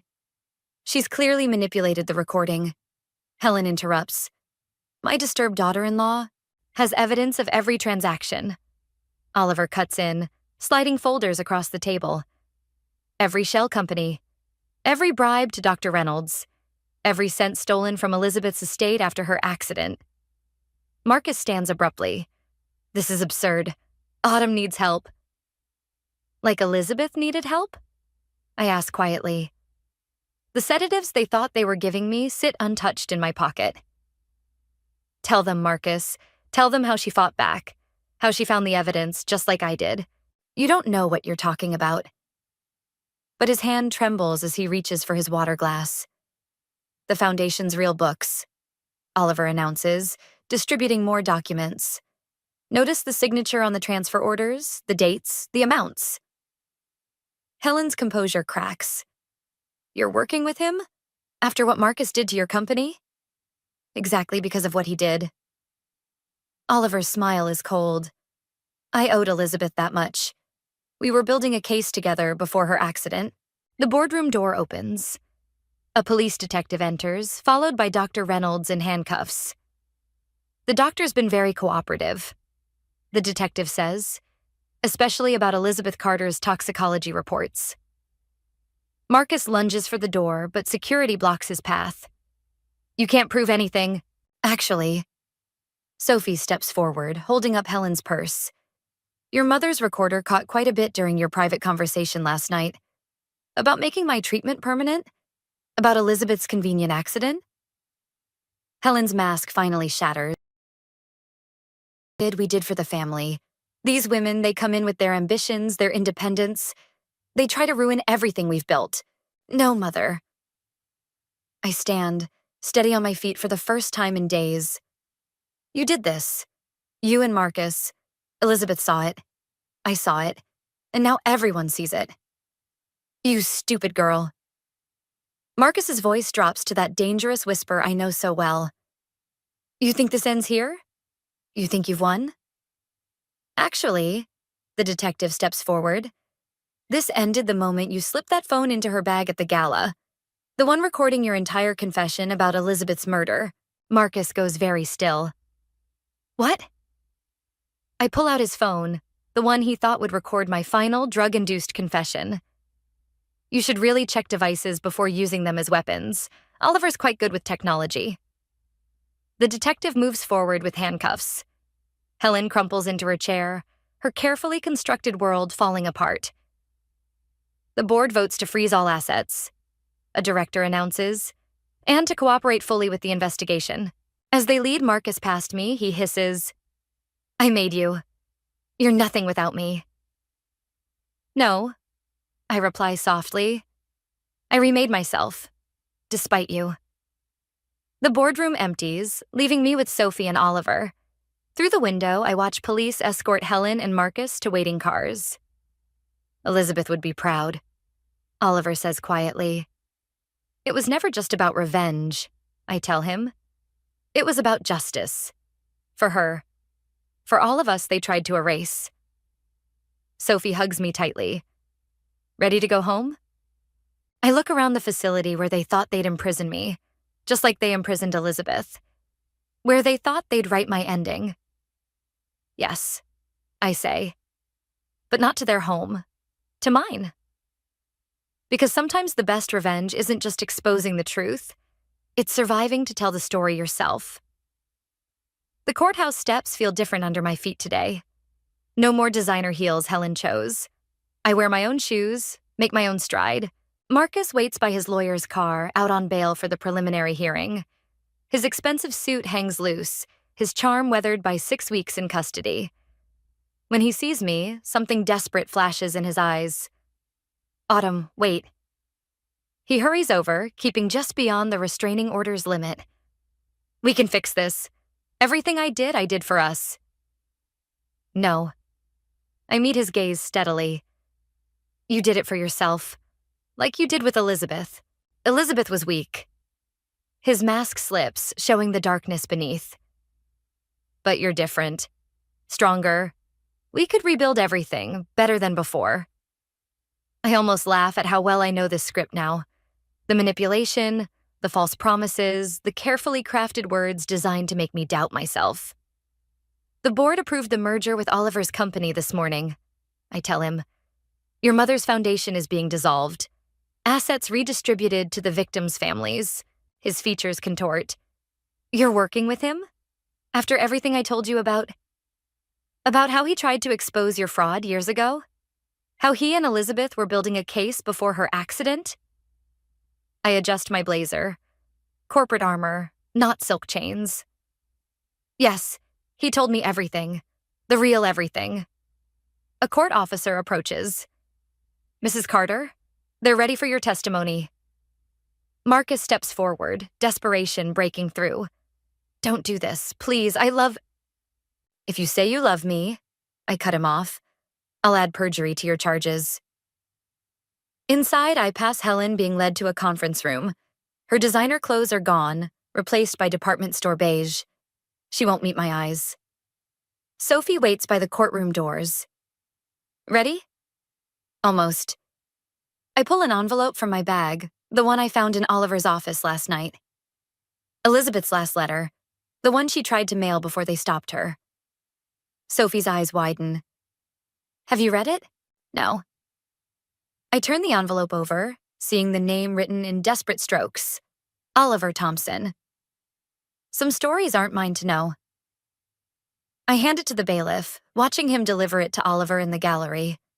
Watch him recognize the handwriting, his hands trembling as he holds the last words of the woman he couldn't save. The judge calls the court to order. I take my place at the witness stand, feeling Marcus's stare, Helen's carefully constructed indifference. But they don't matter anymore. Their power was always an illusion, built on secrets and silence. The prosecutor rises. "Please state your name for the record." I lean into the microphone, my voice clear and strong. "Autumn Ellis." My own name again, not theirs. Former Chief Financial Officer of Carter Industries. Marcus flinches at the title, the position Oliver offered, the one Helen always said I wasn't qualified for. The irony doesn't escape me. As I begin my testimony, I see Sophie typing notes, Oliver clutching Elizabeth's letter, the victims' families hanging on every word.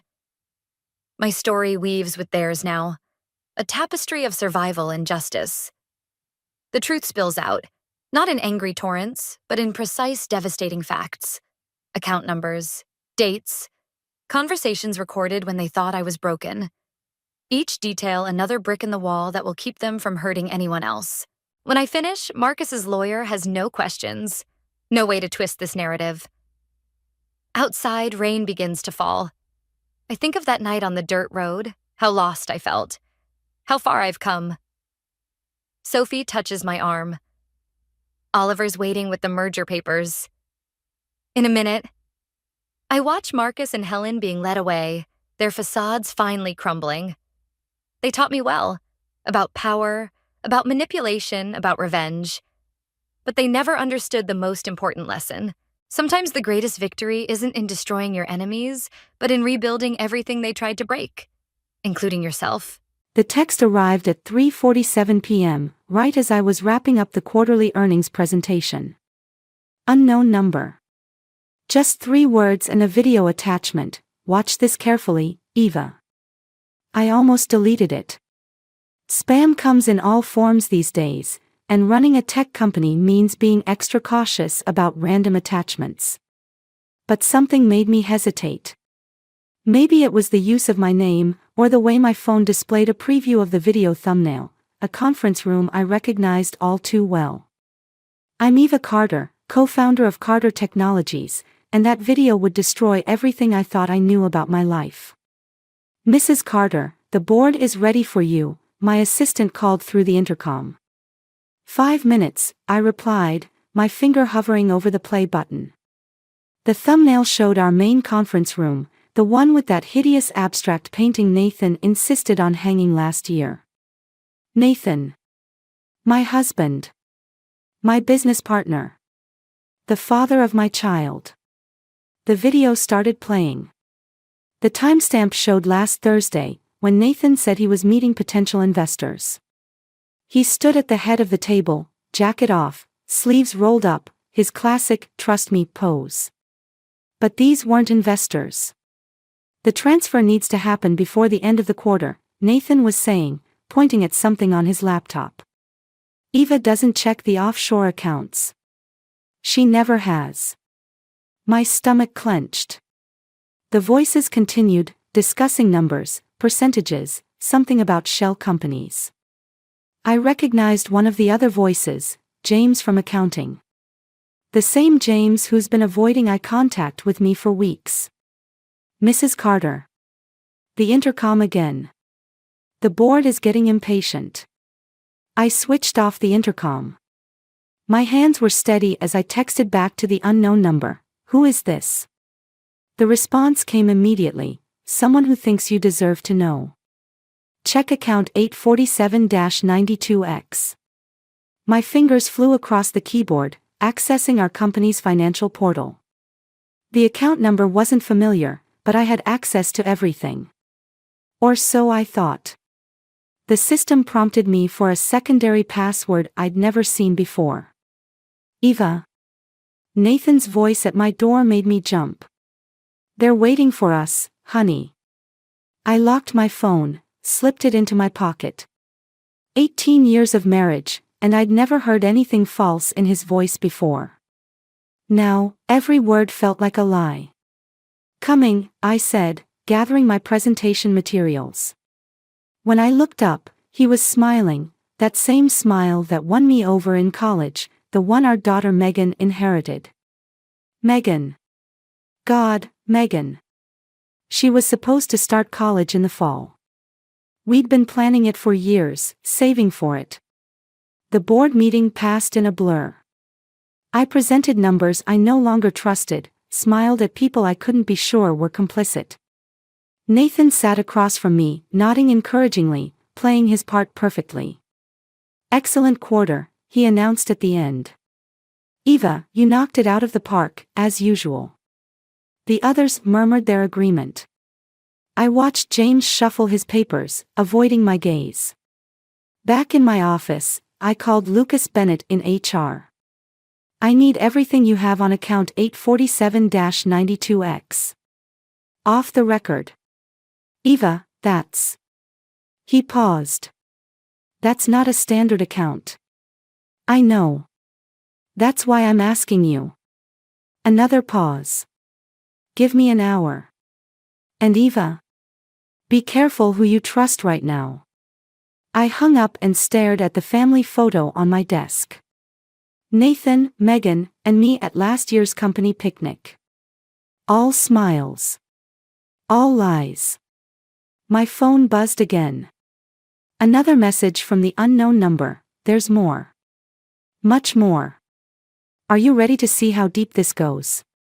I looked at Nathan through my office window, watching him charm a group of investors.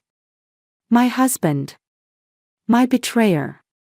Show me everything, I typed back.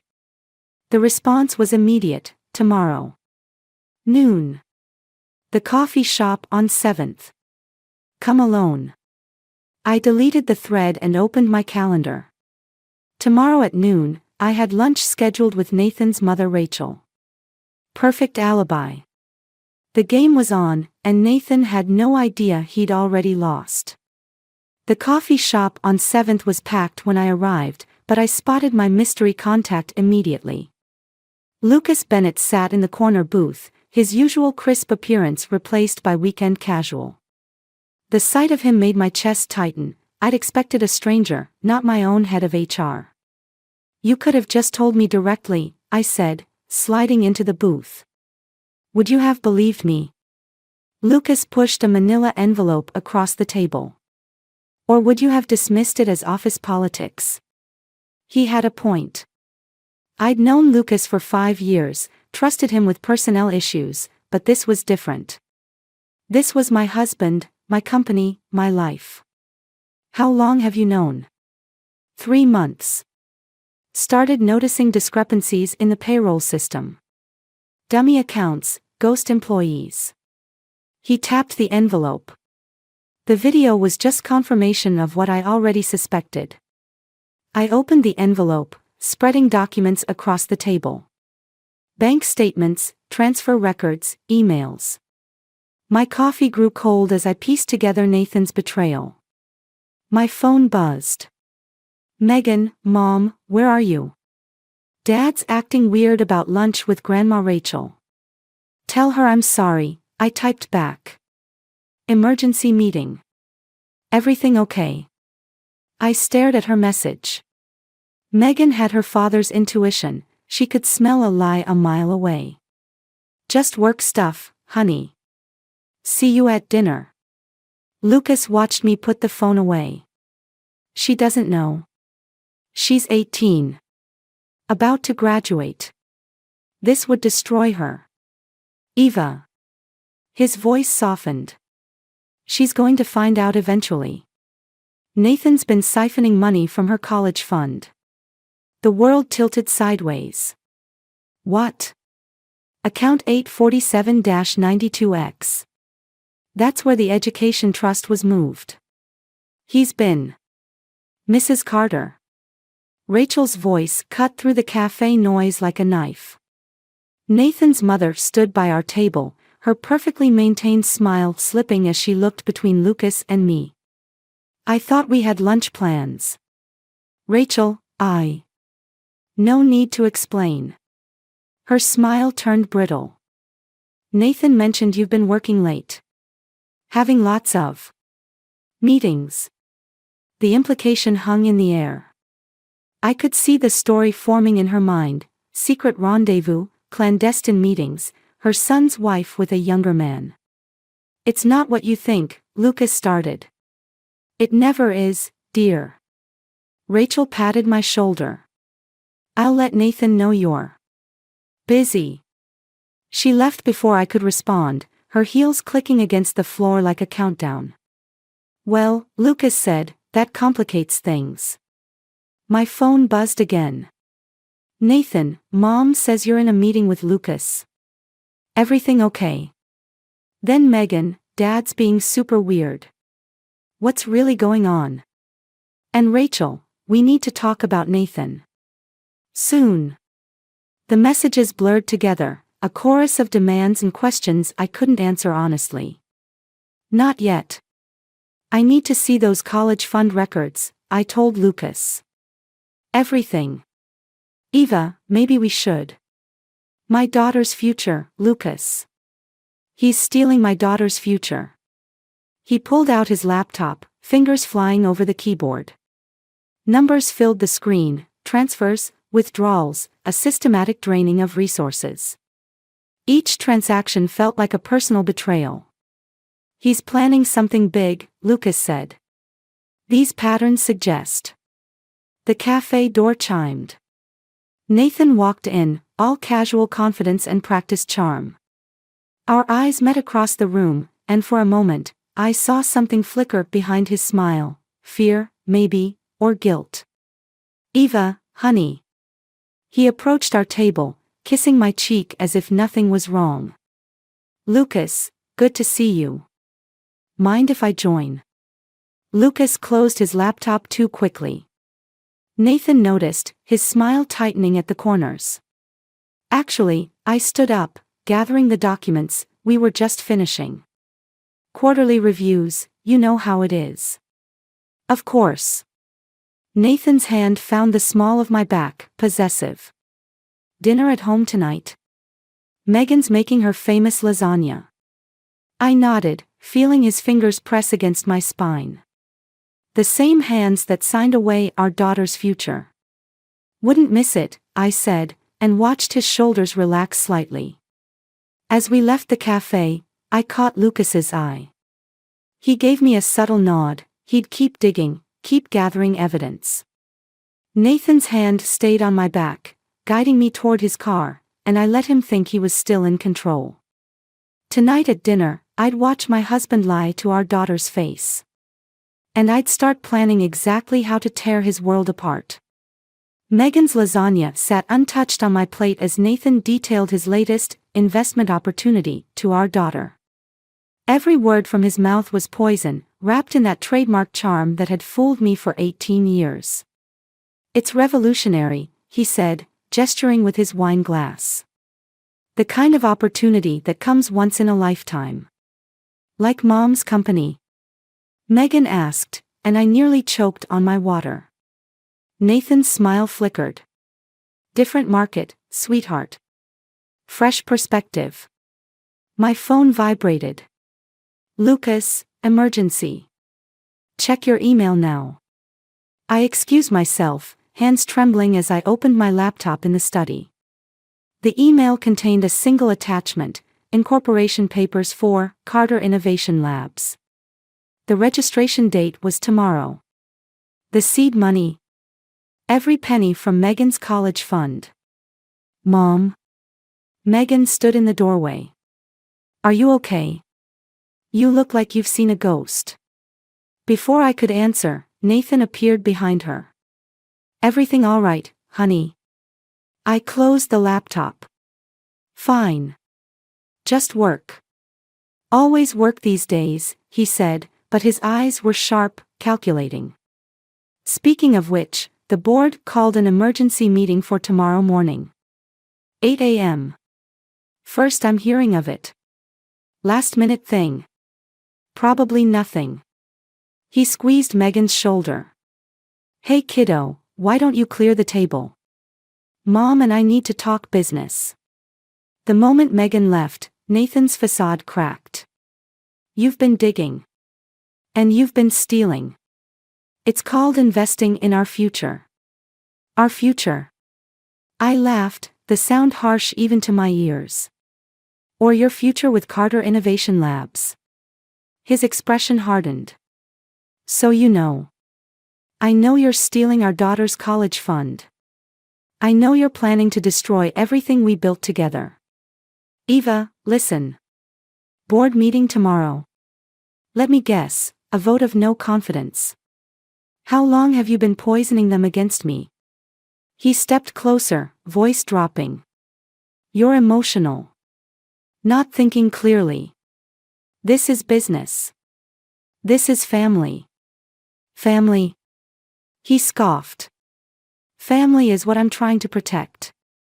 You've gotten unstable. The board's concerned. Lucas's reports. Lucas's reports. He's been documenting your erratic behavior. The secret meetings, the unauthorized investigations, the paranoid accusations." My world tilted. Lucas. My ally. My confidant. You're lying. Am I? Nathan pulled out his phone, showed me emails from Lucas detailing my concerning patterns of behavior. Mom? Megan's voice cracked. She stood in the doorway, tears streaming down her face. What's happening? Nathan moved to comfort her, but she stepped back. Don't. I heard everything. The college fund. How could you? Sweetheart, it's complicated. It's theft, I said. Plain and simple. Your mother's upset, Nathan said smoothly. She's been under a lot of pressure. Stop lying. Megan's shout echoed through the house. Just stop. She ran upstairs, her door slamming like a gunshot. Well done, Nathan said. You've upset her. I've upset her. You stole her future. I secured it. Tomorrow, the board will vote you out. Temporary medical leave, for your own good. Then, once you're gone, Carter Innovation Labs launches. Clean slate. And Megan? She'll understand eventually. Kids always do. My phone buzzed again. Lucas, I'm sorry. He gave me no choice. Another message appeared, from Alex Parker in IT. Got everything. Server logs, deleted emails, all of it. Meet me tonight. I looked at Nathan, still talking, still spinning his web of lies. Get out. Eva. Get out. Before I call the police. He smiled, sad and patronizing. And tell them what? That your loving husband is trying to protect you from yourself. That your trusted HR director supports my concerns. Think carefully about your next move, Eva. There's still a way we can all win. He left me standing there, surrounded by the wreckage of my life. Upstairs, I could hear Megan crying. My phone lit up one last time. Alex, time sensitive. Yes or no? I thought about Nathan's smug certainty, about Lucas's betrayal, about my daughter's tears. Yes, I typed back. Tell me everything. The game had changed. Nathan thought he'd won, thought he'd trapped me in a corner. But he'd forgotten one thing: a wounded animal is most dangerous when it has nothing left to lose. Tomorrow, the board would try to take my company. Tonight, I'd make sure they learned exactly who they were dealing with. Alex's apartment was a maze of computer screens, each displaying fragments of my shattered life. Financial records, emails, surveillance footage, my husband's betrayal documented in cold, digital detail. He's been planning this for 14 months, Alex said, pulling up a timeline. Started right after you landed the Morrison contract. The Morrison contract. Our company's biggest deal. The one Nathan had insisted I take lead on, keeping me distracted with endless meetings and presentations. Show me everything. Alex clicked through documents. Multiple shell companies, all feeding into Carter Innovation Labs. But here's where it gets interesting. He highlighted a series of transactions. These transfers. They're not just from Megan's college fund. My throat tightened. What do you mean? Your mother's medical trust. The one you set up after her cancer diagnosis. The room tilted. I gripped the desk, knuckles white. That money was untouchable. Nathan found a way. Used your power of attorney to. My phone rang. Megan's ringtone. I answered to the sound of her crying. Mom. Grandma Rachel's here. She's saying terrible things about you. In the background, I heard Rachel's voice. Your mother's always been unstable, dear. Remember that time in Aspen? Aspen. The ski trip where I'd caught Nathan with receipts for jewelry I'd never received. He'd convinced everyone I was paranoid, imagining things. "I'm coming home," I said. "Don't bother." Nathan's voice replaced Megan's. "Rachel's helping Megan pack. She'll stay with us until you recover." The line went dead. Alex watched me, concern etched on his face. "Eva. He's taking my daughter." My voice sounded distant, hollow. Using my own mother-in-law I stopped, something clicking into place. "Pull up Rachel's financial records." Alex's fingers flew across the keyboard. Nothing unusual in her personal accounts, but... Wait. He zoomed in on a document. "There's a trust in her name, established 3 months ago. Significant monthly deposits. Nathan's paying her. To what? Discredit you?" My laugh was bitter. To help him steal my life. I scrolled through the records, each transaction feeling like another betrayal. The board meeting tomorrow. He's going to use Rachel's testimony to prove I'm unstable. We can fight this. With these records. No. I straightened, a plan forming. Let him think he's won. "Eva. The board wants to put me on medical leave." "Fine. I'll give them exactly what they expect, the unstable woman having a breakdown." I pulled out my phone, dialing Lucas's number. He answered on the first ring. "Eva, I can explain." "Save it. You're going to help me, or I'll release proof that you helped Nathan embezzle funds." Silence. "Then, what do you need?" "Tomorrow's board meeting. I want you to back up everything Nathan says about my mental state." "I don't understand." "You don't need to understand. Just do it." I hung up and turned to Alex. "How long would it take to transfer everything you found to an offshore server?" "Hours. Maybe all night." "Do it." "And Alex?" I met his eyes. "Thank you for not being like Lucas." He nodded, understanding what I couldn't say. My phone buzzed with a text from Megan. "Mom, what's really going on?" "Dad says you're sick, but I saw the documents on his laptop. About the college fund." I stared at her message, tears blurring my vision. My daughter, smarter than either of us had given her credit for. "Trust me," I typed back. "And whatever happens tomorrow, remember that everything I do is to protect you." I looked at Alex, still working through Nathan's digital trail. "One more thing. I need you to help me disappear." He stopped typing. "Disappear?" "Nathan thinks he's destroying me. Tomorrow, I'll let him think he has." I smiled, feeling calmer than I had in weeks. "And then I'll show him what real destruction looks like." The screens around us glowed with evidence of Nathan's crimes, casting shadows that danced like promises of revenge. Tomorrow, I'd lose everything, my company, my reputation, maybe even my daughter's trust. But Nathan had forgotten the most important lesson in business: sometimes you have to sacrifice everything to win the game. The board meeting went exactly as planned. I played my part perfectly, the unstable wife, the paranoid executive, the woman on the edge. When Rachel testified about my episodes, I threw my coffee cup against the wall. Nathan barely hid his triumphant smile. 2 hours later, I sat in Fresh Start Tech's modern lobby, my resignation letter still warm in the board's hands.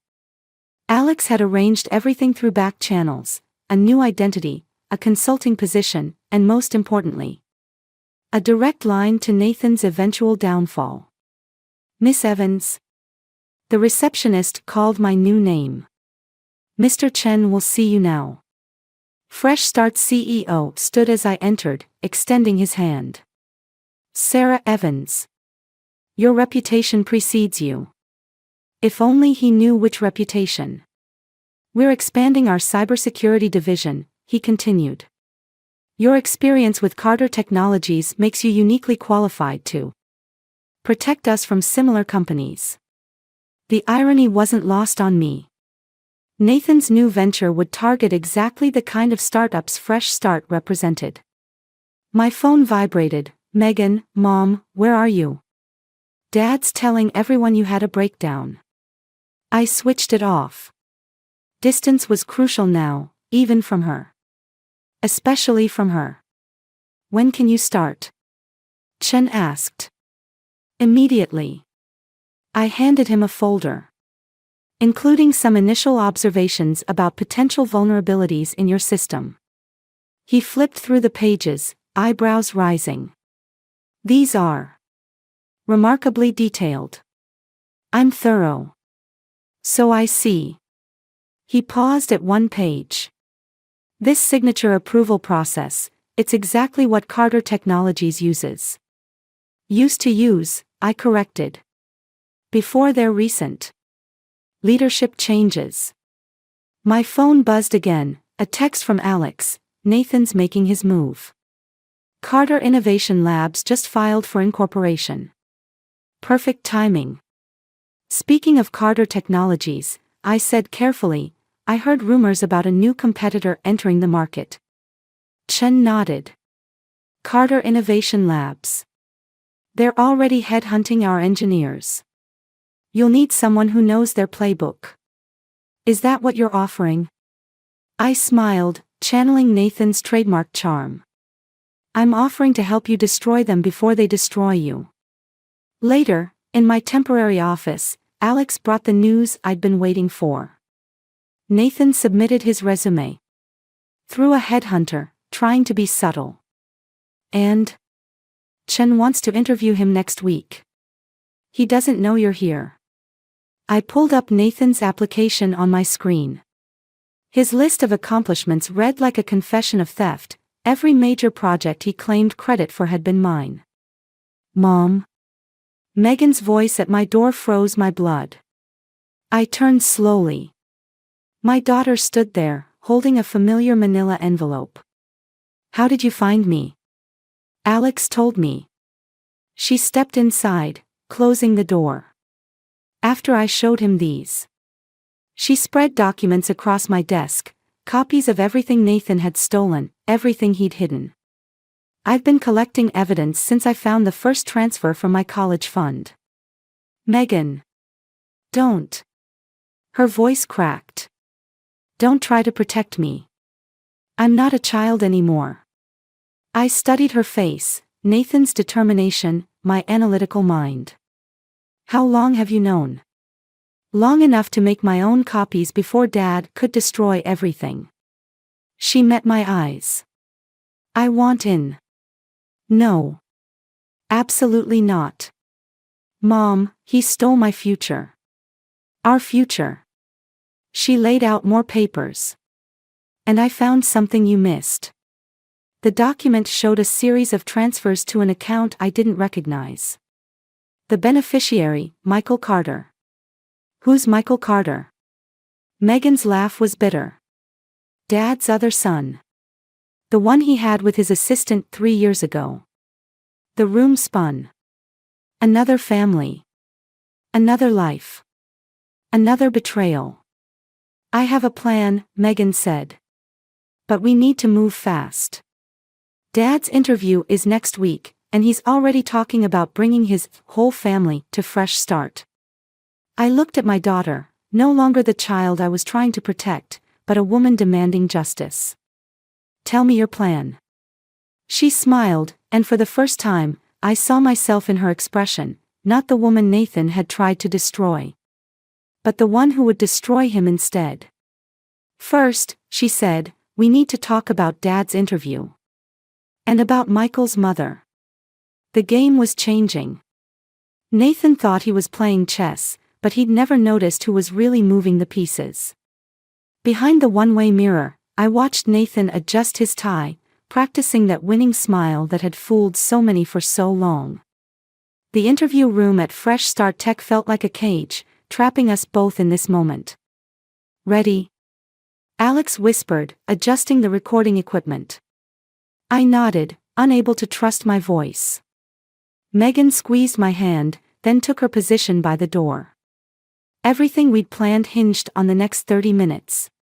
Lucas entered the interview room, playing his part perfectly. Mr. Carter, impressive resume. Please, call me Nathan. That practiced charm, spreading like oil on water. You left Carter Technologies rather abruptly. Nathan's smile flickered. Creative differences with the leadership. My wife's condition made things complicated. Your wife. Lucas consulted his notes.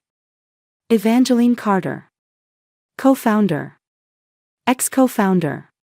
She's taking some time to focus on her health. My fingers dug into my palms. Beside me, Megan tensed. And your new venture? Lucas asked. Carter Innovation Labs. A fresh start. Speaking of which. Nathan leaned forward. I understand you're having security issues. Particularly with protecting intellectual property. Lucas raised an eyebrow. Oh? I have sources suggesting your encryption protocols are vulnerable. Nathan's smile turned predatory. I could help with that. The door opened. Right on cue, Rachel Carter walked in. Nathan's composure cracked. Mother? What are you? I'm sorry, Nathan. Rachel's voice shook. I can't do this anymore. She placed a folder on the table. Documents. Bank statements. Proof of every lie. What is this? Nathan's charm vanished. Mother, we discussed this. You discussed nothing. Megan stepped into the room. You ordered, threatened, and manipulated. Just like always. Nathan stood so quickly his chair toppled. Megan. What's going on? Sit down, Dad. Her voice was steel. Or should I call Michael's father? The color drained from his face.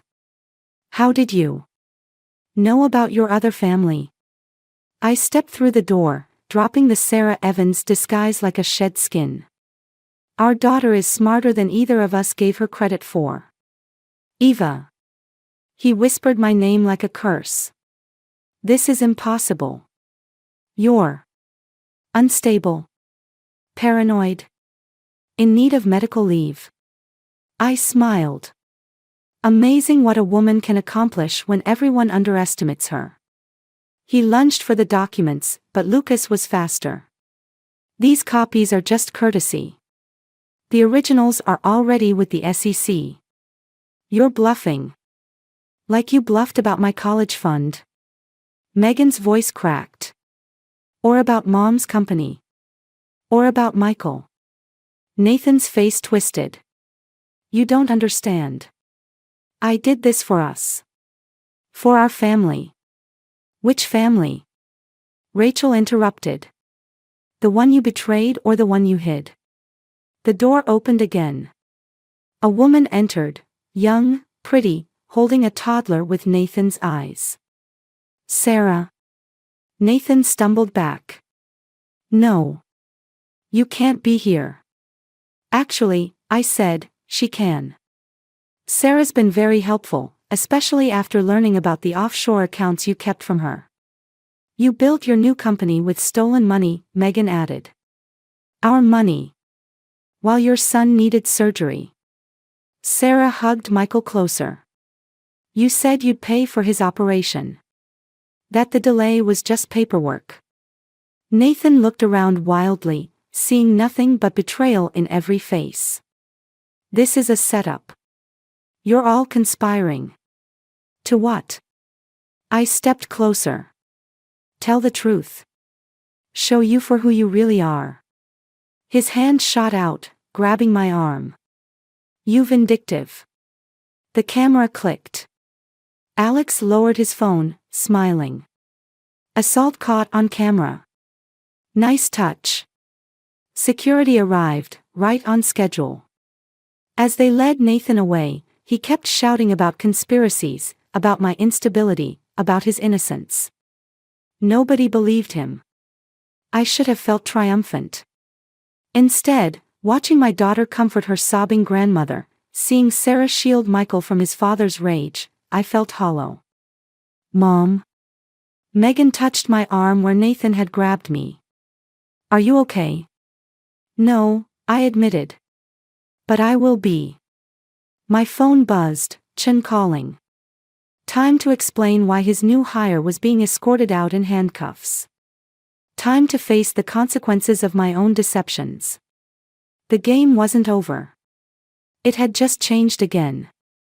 The anonymous blog post appeared 3 days after Nathan's arrest.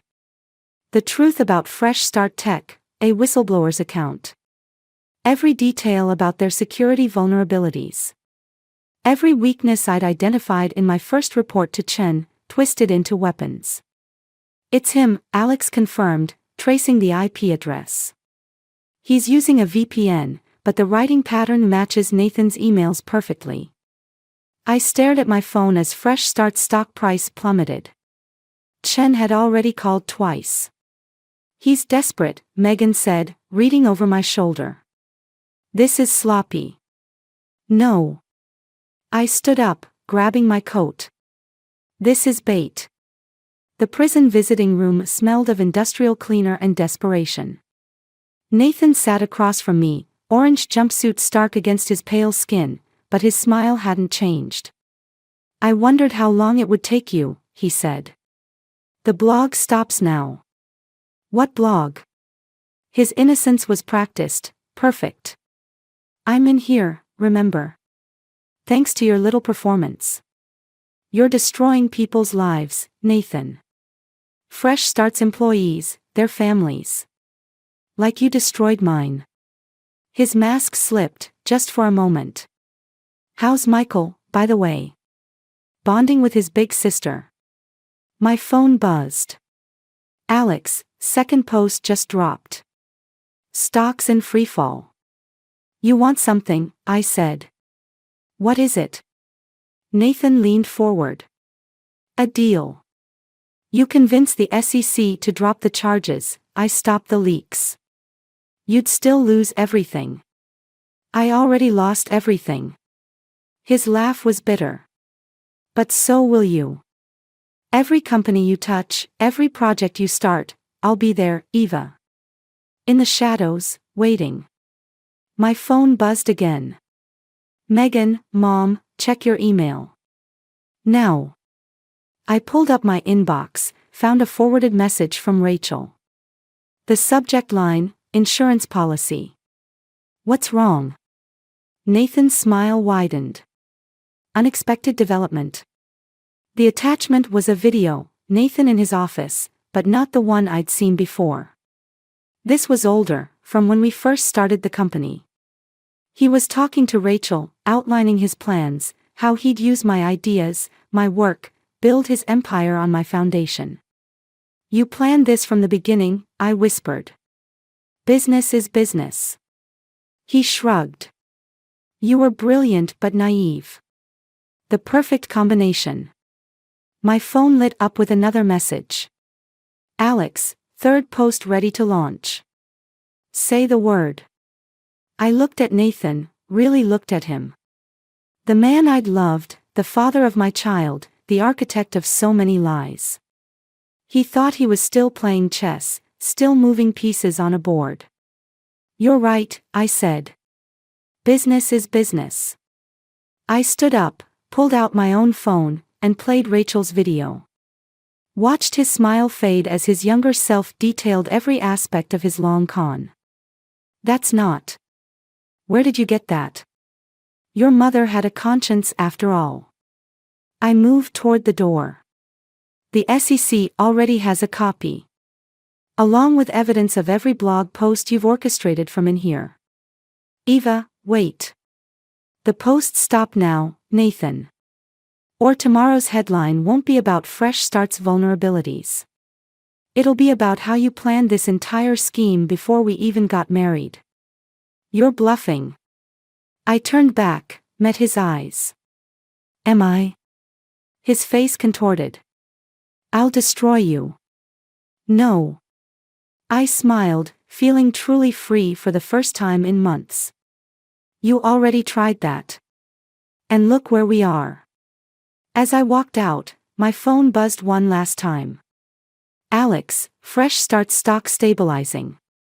Chen wants to meet. Then Megan, Mom, Sarah's here with Michael. He's asking about his dad. The weight of it all, the revenge, the lies, the collateral damage, settled on my shoulders. Nathan had tried to turn me into him, make me play his game. And I'd almost let him.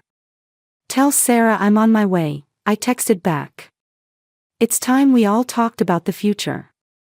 Behind me, through the prison doors, I could hear Nathan shouting, demanding to see his lawyer, trying to regain control. But his voice grew fainter with each step I took toward the exit. Some games, I realized, you win by stopping playing. My phone buzzed again, Chen calling. Time to face the music, rebuild what Nathan had tried to destroy. But this time, I'd do it my way. The sun hit my face as I stepped outside. Somewhere in the city, my daughter was waiting with her little brother. A family born from lies, but maybe, just maybe, one that could heal through truth. The letter arrived on Megan's graduation day, delivered to Fresh Start Tech's reception desk. Nathan's handwriting, once so familiar, now looked like a stranger's scrawl. I sat in my office, the envelope untouched on my desk, while downstairs Megan showed Michael around the building. His excited chatter about computers and robots echoed through the halls, a reminder that innocence could survive even the darkest betrayals. You don't have to read it, Rachel said, settling into the chair across from me. Our weekly lunches had become a ritual of healing, each of us rebuilding what Nathan had broken. I know. I picked up the envelope. But I think I need to. The letter was short, just one page. No manipulations, no grand schemes. Just numbers, account details, passwords, instructions for recovering everything he'd stolen. At the bottom, 3 words, I'm truly sorry. My phone buzzed. Megan, ready when you are. I found them in the lobby, Michael perched on his sister's hip, pointing at the massive digital display showing Fresh Start's latest projects. Sarah stood nearby, watching her son with a mixture of love and worry I'd come to recognize in myself. Ready for your big moment? I asked Megan. She handed Michael to Sarah and pulled out her tablet. Are you? The document was already loaded, her story, our story, ready to be published. Not a tale of revenge or betrayal, but of truth and consequences. Every detail meticulously documented, every lie exposed, every lesson learned. You don't have to do this, I said. Yes, I do. She met my eyes. For Michael. For everyone who trusted him. For us.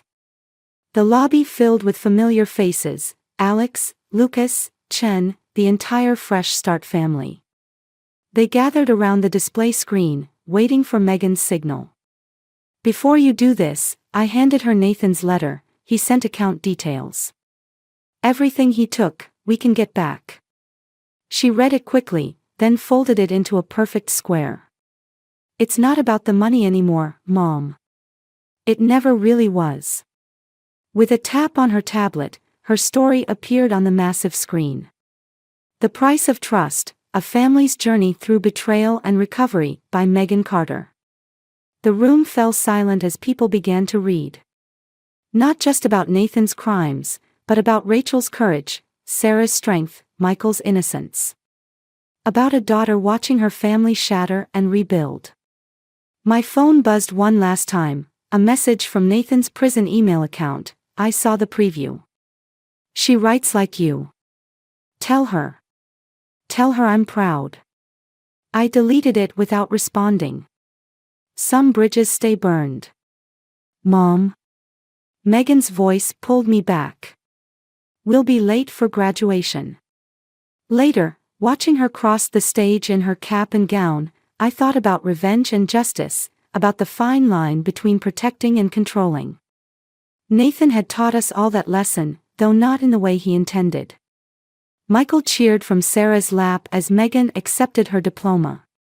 Rachel wiped tears from her eyes. Alex and Lucas, sitting a few rows back, gave standing ovations. And now, the principal announced, our valedictorian, Megan Carter. She took the podium, notes untouched in her hands. Today we talk about new beginnings, she started. But every beginning comes from an ending. The trick is knowing which endings to accept, and which ones to rewrite. Her eyes found mine in the crowd. In that moment, I saw not just my daughter, but a woman who had learned to forge strength from broken trust, wisdom from pain. The story wasn't over, it never really would be. Nathan's shadow would linger in Michael's questions, in Rachel's regrets, in the quiet moments when memories ambushed us. But we had chosen to write our own endings, to build something new from the ruins of his lies. Megan's voice carried across the auditorium, strong and clear. The truth isn't always clean or simple. Sometimes it breaks everything you thought you knew. But in that breaking, you find out what's real, what matters, what's worth fighting for. She was right. The truth had broken us. But in breaking, we had become something stronger, not despite Nathan's betrayal, but because of how we chose to rise above it.